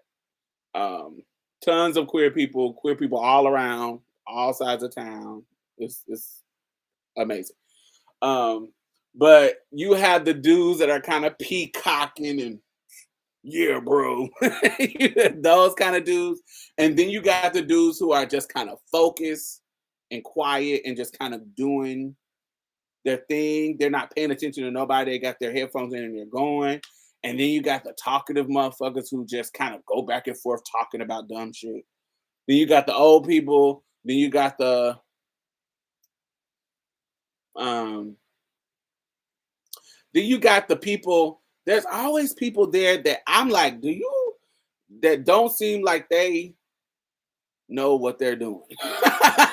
They not with anybody, but it doesn't seem like they know what they're doing. It feels like they just kind of there. And if you look at their body, it looks like they're just kind of there. So, but I'm sure somebody think that about me too. But I'm seeing results, baby. They ain't looking like they ain't getting no results. But but they like I see this dude, he was working on his legs, and I was looking at his legs. I was like, your legs look like you won't lift nothing. They be like super pissed thin. I'm like, what are you on this machine for? My legs look stronger than yours. You ain't doing nothing. And they just be walking around and it's crazy. Maybe they just go to the gym to say they went. And that's what they be looking like. But I don't know. I know they just look like. And then you'll have no, they ain't even prison built. They upper body don't be built either. Nothing be built. It's like, why are you here? What are you doing? They be skinny, but It ain't. They don't look like they work out. Then you have the couples, the boy and girl couples that come in and they're working out together. Um, oh, and then you got the workout fish. They tip around. They be around too. So the fish that's in Honey her sports bra, she got her hair in a up bun. She looked like she got lip injections, especially if they white. She looked like she got lip injection, maybe some implants, and she's doing her butt workout. She ain't got nobody, child. But it does look like a fit workout body, but it ain't what I want. And so yeah, you'll see them. It's a bunch of them that comes in my gym. I see them all the time. Um, yeah, I see. There's a couple of girls that I see that come in. Oh, and I don't know if this person is a trans man or if this person is just a stud. But there's somebody who is very, very masculine, who is assigned female at birth. That's very, very masculine in the center, but I can't tell if they are trans men or not. They don't have no beard or nothing, so they don't. They probably just a stud, maybe. I don't know, but there's something along that lines. You sound like you go to Equinox. No, I don't go to Equinox. They're a little too pricey. I don't want to say where I go, but they're not. It's not Equinox. Their prices was a little too high for me. I don't go to on nothing on Westheimer. I don't go nothing by me. I got it's none of the ones that's close to my place. I gotta walk 30 minutes to get to where I'm at. To get to where mine is at. But we are in central Houston, so we do get the gamut. Yes, we do got a tons of personality. But I do gotta say that the staff there is really, really nice. Um I love the staff there. Definitely get my money's worth. It's definitely has been, yeah, I don't regret it. I don't regret it. It's nice. I enjoy it. I've been enjoying it. And it has so while I spent the yearly membership was about $300. And while I did spend that $300, it has also helped me save money because there is a grocery store right by right by my gym, and it helps me buy food that I need instead of going out to eat. So I actually have saved money because I used to go out to eat at least one time a day. So that was wearing my pockets out. And so I stopped doing that where I probably now and since July the 1st, I probably have only gone out to eat once a week. I really have been really buying my food and cooking and doing all that kind of stuff. Usually I'm only cooking when I have somebody living with me, but I haven't had nobody live with me since Brandon. So I don't really cook.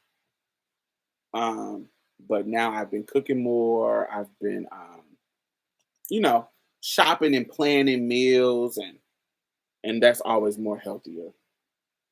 So it's been good. It's been really good. I love it. I love it. I love it. I love it.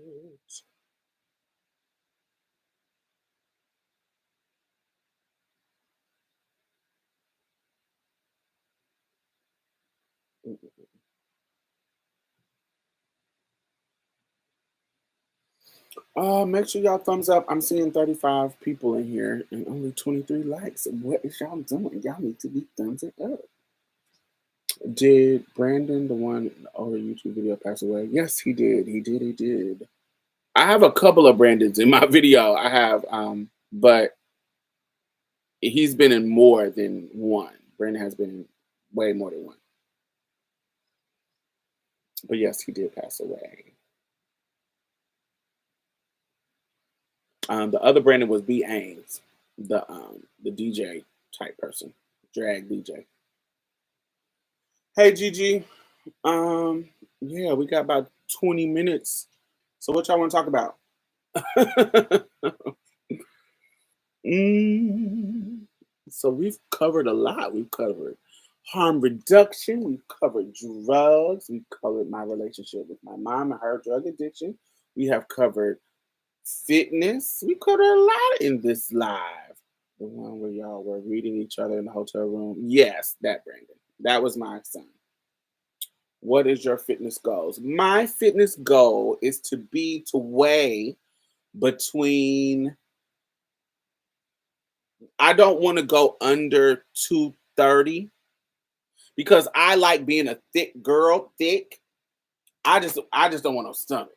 I If I could have all this shit that y'all see with a flat ass stomach, I wouldn't be working out. I like my thickness all over my body except for my stomach. Everything else, because I feel like it looks soft. You see what I'm saying? It feels it when men or some, not just men, anybody, when people touch my body, they're always surprised. I don't know. It's kind of, I almost feel like a little shade. They're surprised at how soft my body is, and so I'm like, "What you thought, bitch? I was gonna be hard?" But I can tell that people are surprised at how soft my body is, and I like it like that. I like, even dudes. They're like, "God, you really are soft." Like, and everywhere, like even my silicone is soft. It's not like it's not hard at all. So everything is soft. So when men touch me, I like, I like that it's, I'm jiggly and soft and squishy and ooh, I like that. So if I could keep that but not have a stomach, that's what I want. But only way you can do that, right, fleshy. Only way you can do that is if you get lipo or like a tummy tuck. They suck this all out and keep all of this. And that's the doctor that, of course I researched it. The doctor that I would go to that does um, the surgery, um, it's like $8,500. The guy that I like. Of course, I can find it cheaper at other places. I can find it cheaper, but the one that I like is like $8,500. And I'm like, why would I do that when I can really, when I'm getting older and I need to get in, and I need to get in a, I'm getting older. I'm 40. I'm over 40. I'm 41. And so I need to get in a fitness practice anyway. So why not, before I spend all this money to get nipped and tucked, why not get in the gym and see if I can get connected to it? Um, See if I can get see if I can get in the habit of going to the gym and lose the weight naturally. And plus, when you get to, and plus, I don't want no scars on my body because I don't have like scars on my body, honey. Y'all can get into this skin, honey. This skin is smooth, it's soft, and supple. It's not. I don't have scars and stuff. And so, honey, I'm going to get a flat stomach to have that big scar right here on your cooter cat, on your right above your stuff. I don't know if I want that. My body is, the color is smooth. I don't know if I want that. And my homegirl got it done, but she had to get a tattoo on that scar, and I hate that. Yeah, the tummy tuck. I'm like, I don't know if I want to do it. So I was like, let me hit the gym. If the gym don't work, I'm a trans woman. I'm not against surgery. But if the gym shit don't work, also anybody that get like their stomach stapled and stuff, they be having saggy skin, and I feel like not all of them, but most of them, and they'll lose weight, and you go from being, yeah, you big, but then when you get smaller, you got this fucking loose ass, ugly ass skin. I don't want to be that girl either. And so I'm just gonna try to lose it naturally. I told myself I'm gonna spend this 300 for this gym for this year, and see if I get results, see if I like it, see what's going on. And if I do, then it's gonna be a lifestyle change for me. And so the people that I know that a tummy tuck lost their belly button. Um, and you know what's crazy? If you see pictures of me when I was skinnier, I don't really have a belly button. However, they did my however they cut my umbilical cord, it when I'm smaller, it smooths out. It just looks smooth. So it looks like I don't have one, but when I gain weight, of course, you can see it. But when I'm slim, it just smooths out. Um, so I really didn't have no belly button at all. That's why I don't want a breast reduction. I don't want no scars on my near on my decolletage or my hooters. Yeah, that's another thing. Breast reduction. You got to get that fucking scar. And I feel like my titties are gorgeous. They're big, but they sit pretty. They they just how they look when they are nude. I love how they look. They soft. They're you get what I'm saying. They're not implants, so they feel like you know they're just soft and jiggly. My areolas aren't huge. They're not small. They're just like they're just cute. I just love, and I don't want you to ruin that with a fucking scar. And so for me, it's just about having a smaller stomach.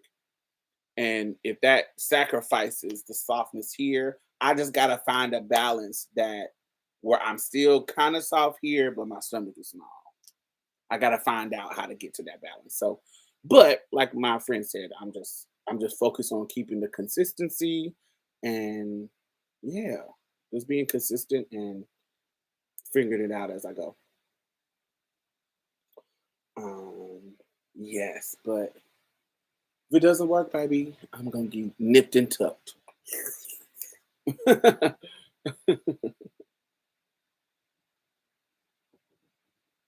I told myself by 50, I'm gonna decide if I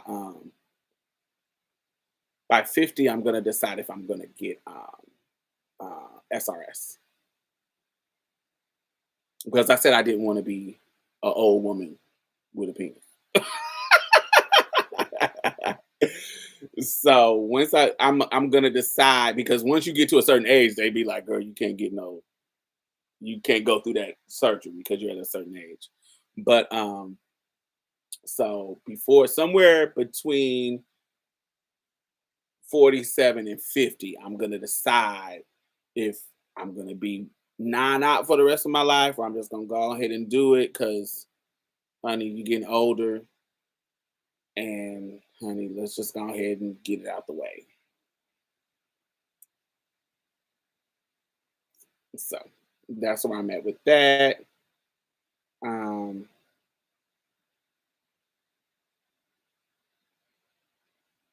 yeah, so that's what we're so if I go through that process of that, then I'm gonna do all of that back to back. I'm gonna do the if I don't get my body together with naturally, I'm gonna do the go through the nip and tuck, all that shit all at once. Not all at one time because you can do it all at once, but um, I don't know, maybe I don't know. I don't know how that works, but I'm gonna be back to back, year after year after year, doing this, doing this, doing this. So when I hit 50, ha, I'm gonna be done.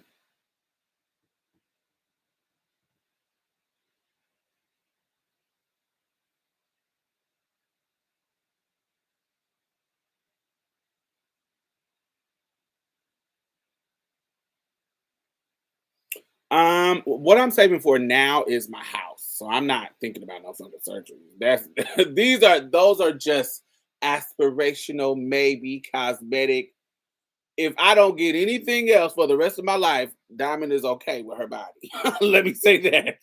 I am okay.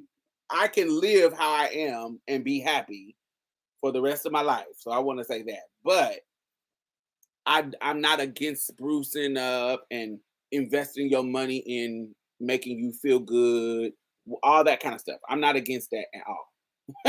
And so, what's more important to me financially right now is getting a house. That is the most important thing right now. My credit is in a cute ass place. Um, I'm financially stable. I work for myself. Um, I'm good. I'm really good, and so I am. I want to. What COVID forced me to think about is housing and what happens. I didn't like how my apartment complex handled COVID, and luckily for me, I was in a financial. What was crazy? 2020, 2020, while COVID was happening, that was the first time that I made six figures in my life ever. I have never made, and I ain't made it since then, but but I've been, cute. But for whatever reason, because I had so many gigs because of Marsha's Plate, because of um all the things that was going on, 2020, while everybody were complaining about what was happening, I was doing quite well, like better than I had ever done. And so I was in a good place financially in 2020. This is what's crazy. Usually when shit is going, this the Pisces, my Pisces mentality. When shit is going really, really great for me, something is coming. Something bad is coming. That's how my life has balanced that. If it's really, really bad, something great is coming. And if it's really, really good, something bad is coming. And so 2020 was the most financially successful year I have ever had in my life. December, my mother dies. So that's just how life is. So has been. And so in that scenario, I was well. But I'm glad that I was, because my apartment complex, honey, they were sending us letters saying, baby, your rent is due on the first. In capital letters, your rent is still due on the first. Very rude about it, very no grace. Like literally all of us is going through this pandemic together, and y'all are not giving us any grace. And if they hadn't made that eviction memorandum, is that how you say it? Memorandum, whatever that thing where they couldn't evict people. Um, no, it's still a seller's market. Definitely not a buyer's market. It's cheaper than other places, but it's still better for um um the seller. Um, but they were very rude. And one thing, if you own a house, one thing that you got to understand, one thing that the perk about owning a house, most of them want the bank, blah, blah, blah. They want you to stay in the house. They want you to stay. So they try to help you to stay in the house. If you go through financial hardship, they try to help you stay in the house as long as possible. So, and how foreclosures and leaving your house works, you got about 2 years before you got to leave out this house after not paying nothing. So with an apartment, honey, you got like 30 days, and they can start shit. Day 5, they can start they can go to the courthouse and start getting the process rolling. But when you're in the house already, it's really hard for you to get out of the house. You got a cute little year and a half, 2 years, um, to figure something out before you get put out of house. It's not like you get evicted. It's not the same process. So you got a grace period if you go through hard times to figure something out in a house that you own, or that you have a mortgage on. Now, if you own it, Like you've already paid it off and da da da da. Then I don't even know how that works. Somebody else who knows may can chime in on that. I know you gotta pay your property taxes, and if you don't pay that, I don't know what actually happens if you already own it and you don't pay property taxes. But I think once you own it, all you got to do is pay property taxes, and if you don't pay it, something happens. But I don't know. I don't know nobody who's gotten that far. Um, yeah, you got a long time. You got a long. It's like a year and a half to 2 years before before the sheriff comes and say you got to get out of this house. You got a long time before they get you out. What do you think about Handmaid so far? I love it. I love Handmaid Sale is one of my favorite show of my life. I know other people don't like it, but I fucking love it. You get liens against your property. Yeah, so I don't know what happens after that, but Brandon is telling you. But I know that it took about 2 years before my aunt had to actually leave out of her house for not paying her mortgage for 2 years. Are you okay with them humanizing Serena? Serena is a human. I have no I never have a issue with people, and I don't even call it humanizing. Serena is a human, so you can't humanize her more than what she already is. She is a human. But if humanizing means complicating her character, um, um, then I like them complicating her character and putting her in situations where she can see what the women she has enslaved experience. I love all of that. I'm not somebody who does not. I want those type of situations. Um, but sympathy, I'm not sympathetic to Serena. For me, now I don't know anybody else, but me, I'm not sympathetic to her. Um, I,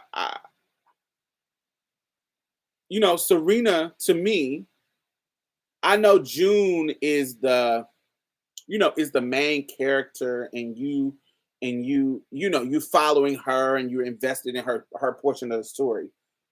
But Serena is the lesson. Serena is the lesson. Motherfuckers don't understand. Serena is the lesson. Serena is the white privileged conservative woman who believes in these oppressive things and who follow them to a fault.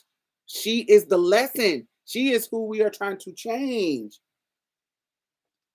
Serena is the one.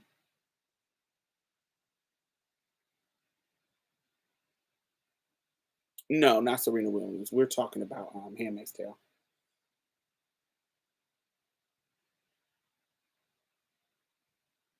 Yeah, Serena. So Serena is seeing how these rules that you have been in a privileged spot and you have not been affected by it.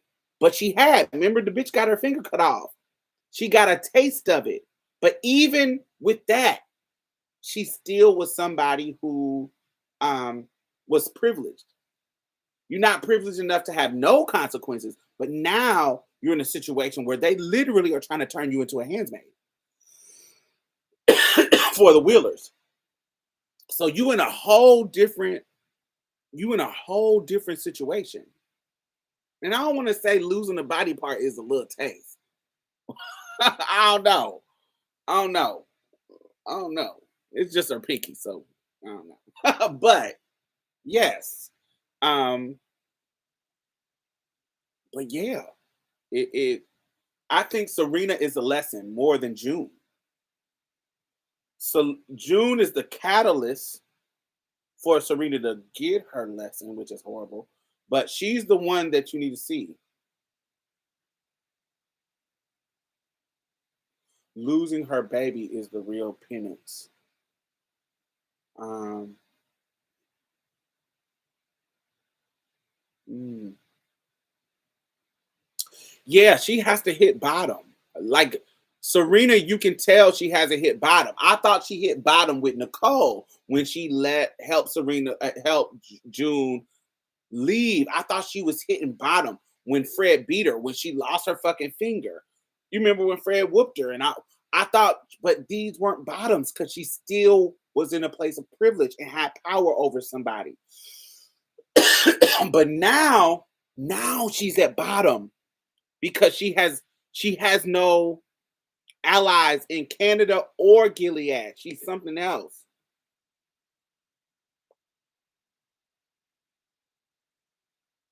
Yeah, compared to the rest of the handmaids, yes.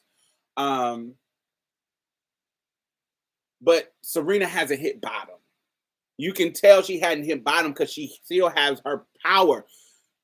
If if you were not amazed,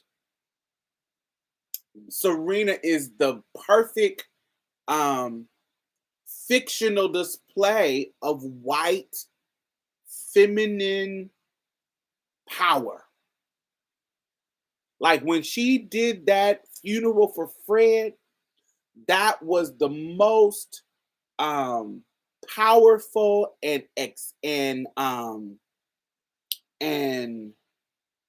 clear display of white feminine power, the toxic white femininity, because it is absolutely performative. During that, think about that funeral. She is in this veil. It almost looked like a wedding. Is veiled. She is walking. It is this whole big display of mourning. I am the wife in mourning, the pregnant wife in mourning.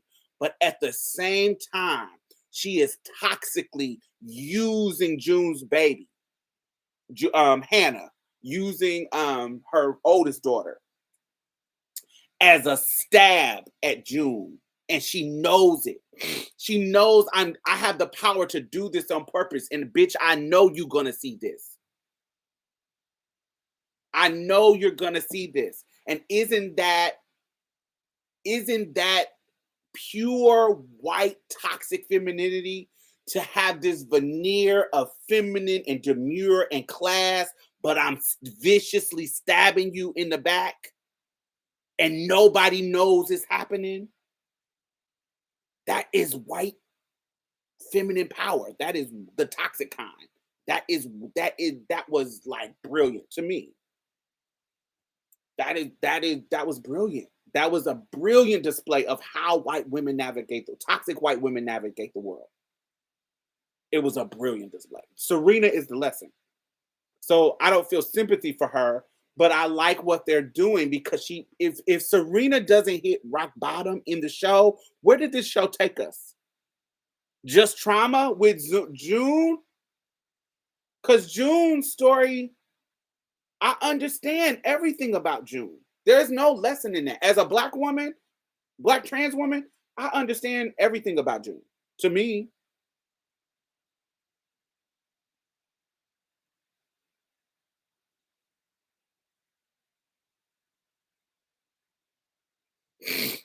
yeah, everything about June,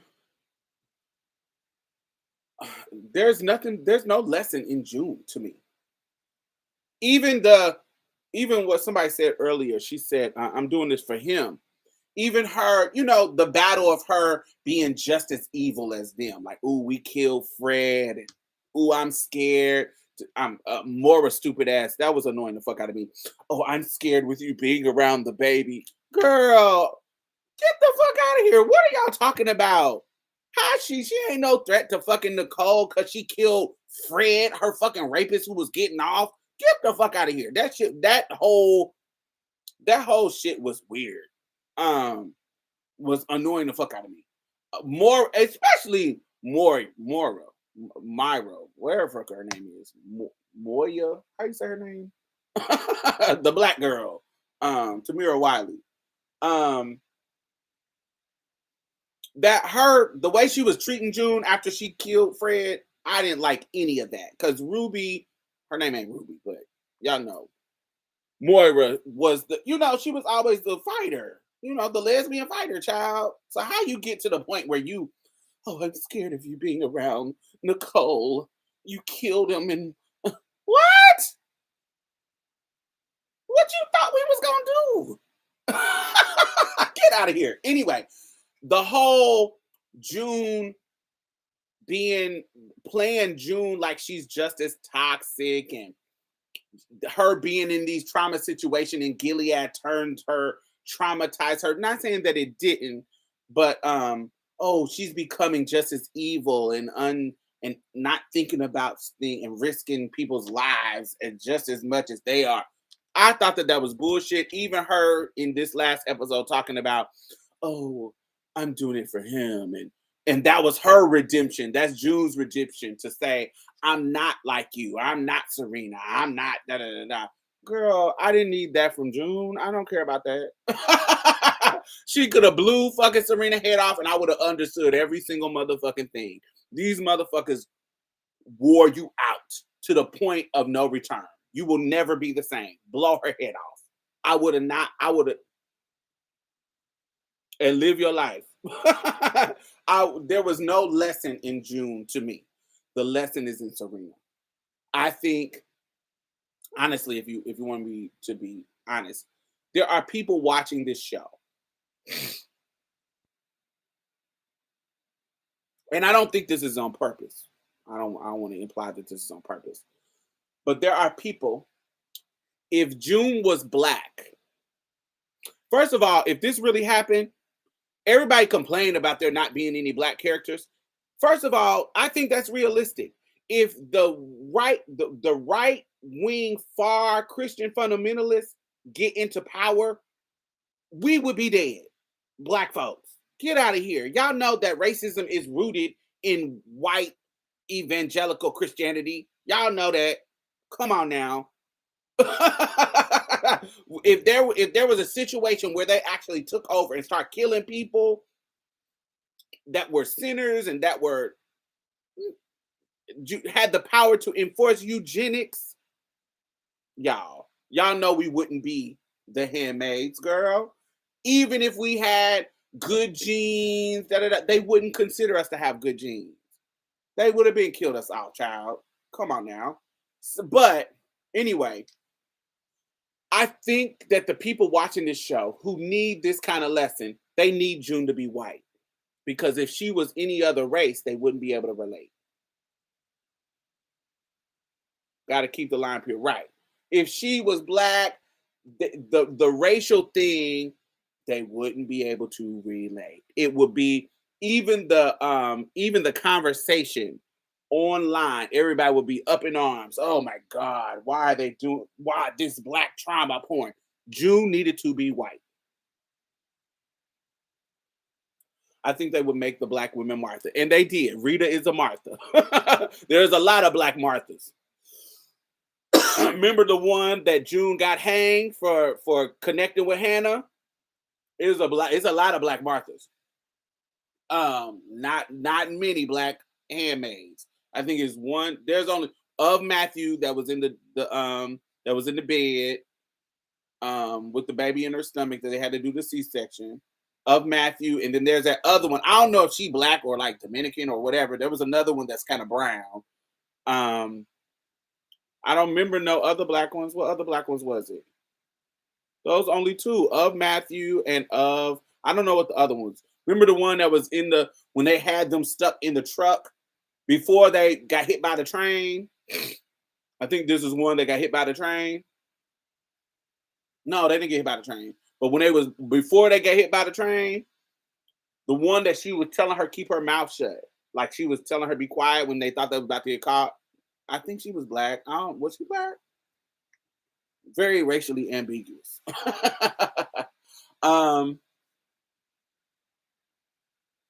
But she needs to be white because it takes the race out of it and it makes you see Serena doing what white women do. It is what they do. It is what Christian racist white women do. Like Serena is a perfect example of that. And how far they can go and how they are just as oppressed and how you can't have that level of patriarchy without you being harmed, baby girl. I know you might believe it on a religious level, but you cannot have your cake and eat it too in a world with this level of patriarchy. You cannot. And they needed it to teach that lesson. That's the whole point of this show to me. I feel like Serena, what the lesson that we are learning with Serena is the lesson that the world needs. Not June. We already sympathize with June. She's being forced into a captive situation. Who don't understand that? Who we learn that from many situations in the world. So it is Serena. It is Serena's that's the lesson, child. That's the lesson of the whole show. That these men ain't shit. And as long as we give them power, they can continue to be power. They're going to continue to use their power. But Serena is the lesson of the women's. That lady really told Serena to go to her room. Yes, gagged her, gagged her, gagged her,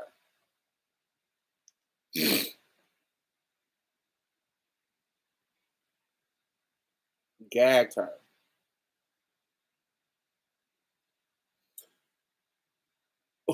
If I was to say who I don't want to see humanized, but it is complicated, is Aunt Lydia.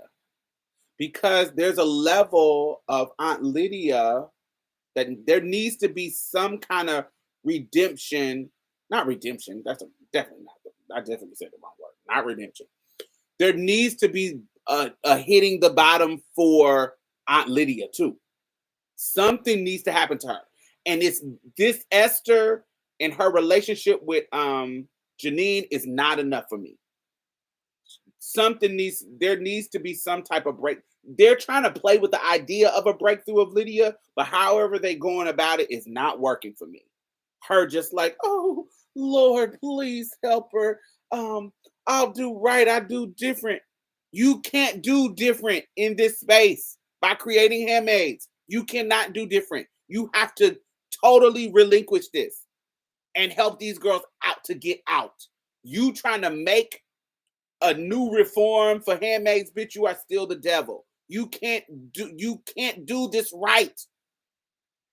You can't do this right. There's no way to do this right. Lydia. There's no way.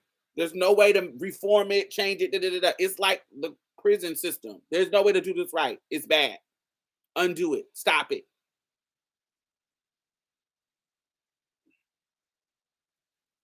So Lydia is the one that they're not doing enough for me.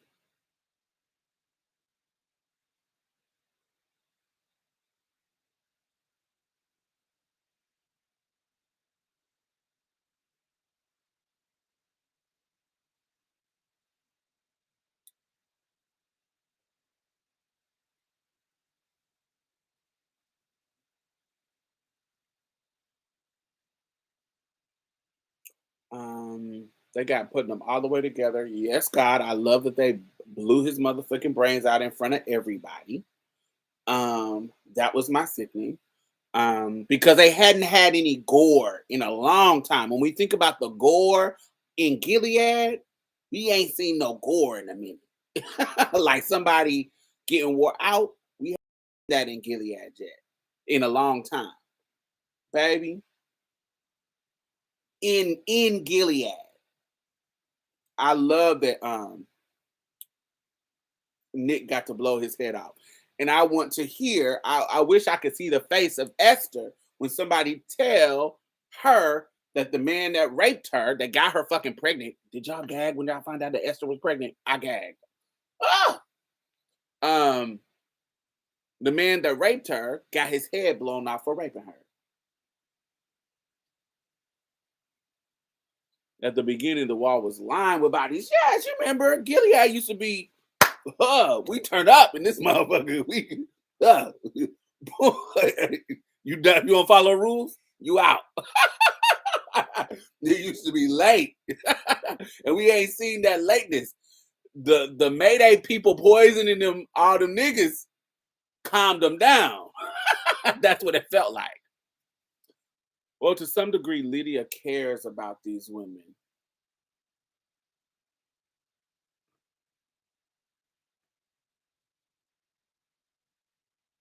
Does she? Is that what is that?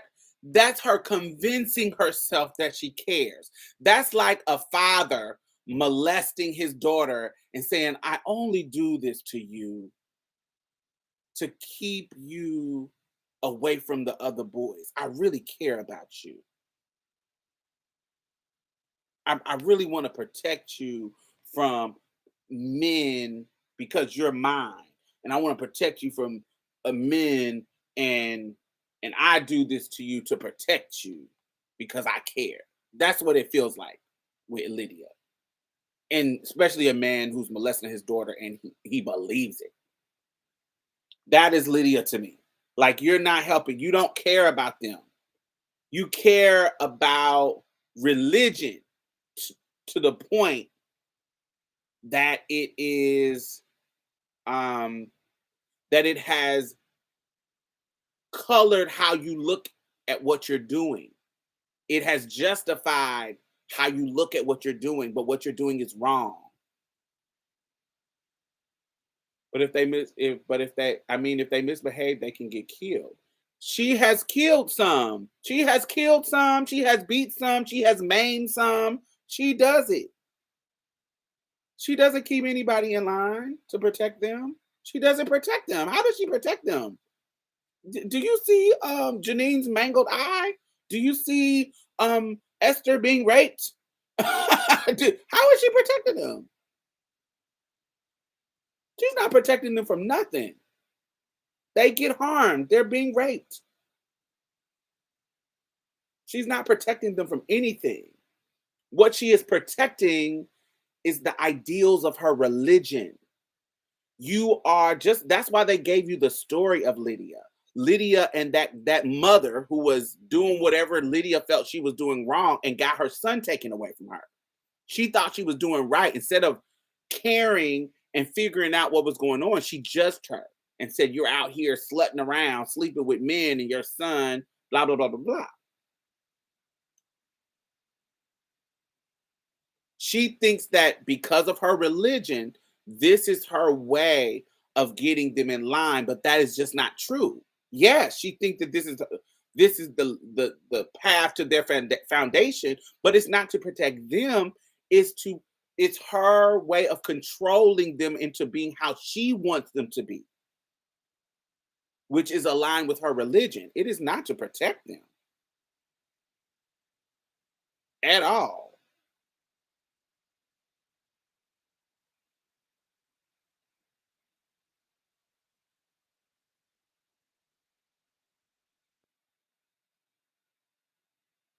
Because if that's the case, nothing is working. They are being harmed. Every handmaid in Gilead is being harmed. They're being raped, forced to be baby incubators. She doesn't care about them. She has made it seem like this is your duty to God. It's not rape. This is your duty. We are not your duty to God and humanity for blessing you to be one of the women who still can have children. Because the backdrop is the rate of babies have went down. People have stopped being able to make babies, and so these special women are the ones who are able to birth children. And so that's the whole backdrop of the whole show. And so she feels like this is God's way of punishing, and this is your way of doing the Lord's work.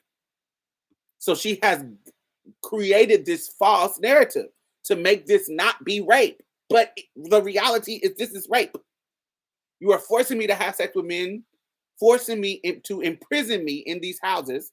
The harm is already done. She's not protecting, period. No, the harm is imprisoning them and raping them. And this is a part of what she wants to happen. This is what she wants to happen. This is her justifying. It's like slavery. It's like, oh, this is what God wants. This is what God's want me to do. You are the curse of Ham. You are the dark skin Children of Noah's son that disrespected him, that he made dark. He cursed you to be dark. And so the Bible says that you're supposed to be a servant. That's why you are servants. That's why you're beneath us as white people. And so we are teach if it wasn't for us, you would be in the jungles. We're teaching you how to do all the stuff, the civilized stuff that you were supposed to do. And just like we're teaching the Native Americans, they were just over here in loincloths with long hair like women. They had these homosexuals running around in women's clothing, and you don't know if they're men or women, the bird ass. And we're teaching them how to not be savage. We're teaching them the Christian way to live. This is right. Baby, they're not trying to help. They're not trying to help. They're trying to force you into their way of thinking about something, and they're justifying their barbarism. They're justifying their lack of seeing you as human with their religion and the belief that puts them on a pedestal. Honey, Lydia ain't shit. Lydia ain't shit. I feel like Lydia and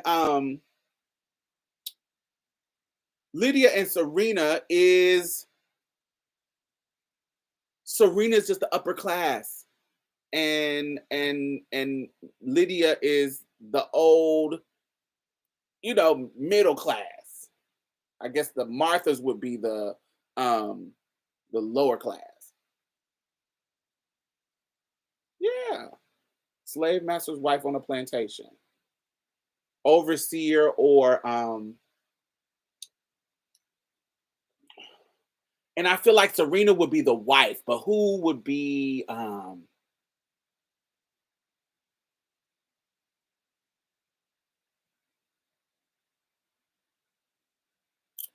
Serena would be Lydia would be like the white overseer. Yeah, so Serena, Lydia wouldn't be the wife. Lydia would be the white overseer. That's what she would be. The poor white overseer. If you're using a slavery analogy, Serena would be the wife because they're the protected, the ladylike. They used to not even have sex with them to keep their chastity. Oh, they only to keep their holiness. They would have sex with them to procreate, but they would not have sex with as far as recreation. That was sinful, and that ruins her purity. So that and they would teach their sons and use the slaves as the fun sex. But Serena would be the wife. The wives in the green would be the wife. The overseers the um would be the Lydias.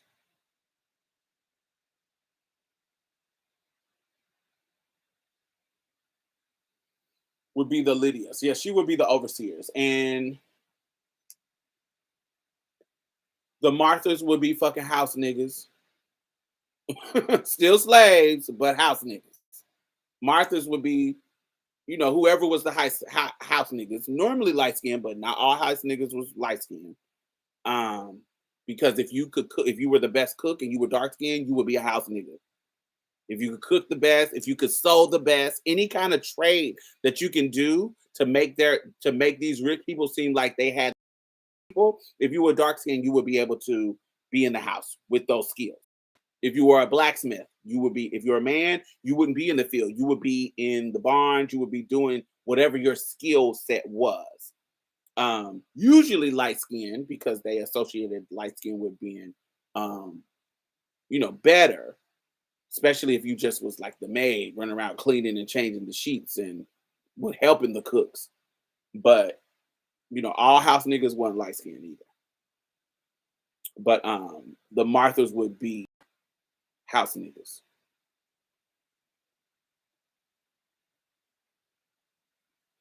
The male Gilead people, the soldiers with the guns, they would be overseers. Yeah, if you're using the slave analogy. But yeah, that's wild. But all right, y'all. I got to get up out of here. Thumbs up. Um, yeah, I'll be in Philadelphia this weekend. I fly out at 8 in the morning. Ooh, I need to pack. I fly out at 8 in the morning. Um, it's cold. Ain't it cold there? They said the high is gonna be 68, so it's gonna be a little fall weather. So I gotta figure out what I'm gonna wear. But I'm going there for the Afros and Audios Podcast Festival. It is a podcast festival that centers Black folks.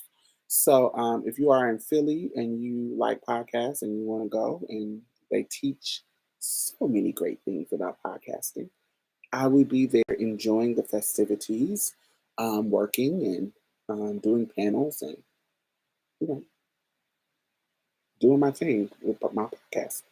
And so yeah, I'll be in Philadelphia all weekend until I fly back out Monday.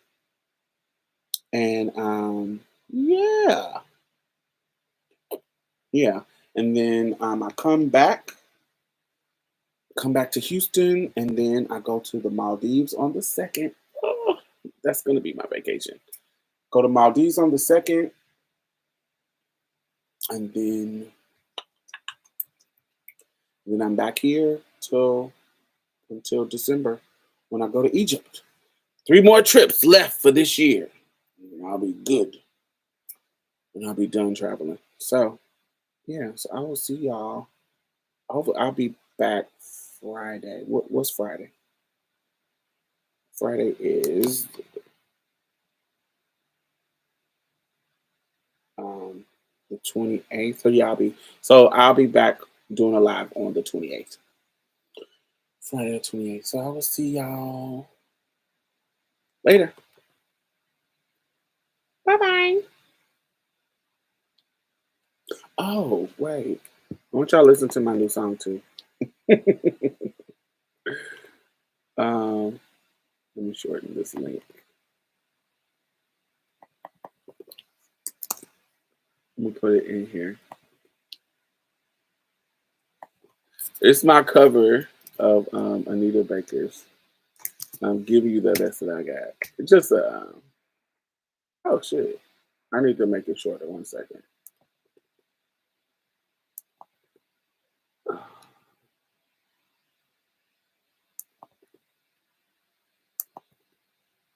What? Why is it giving me? Why is it not making it shorter?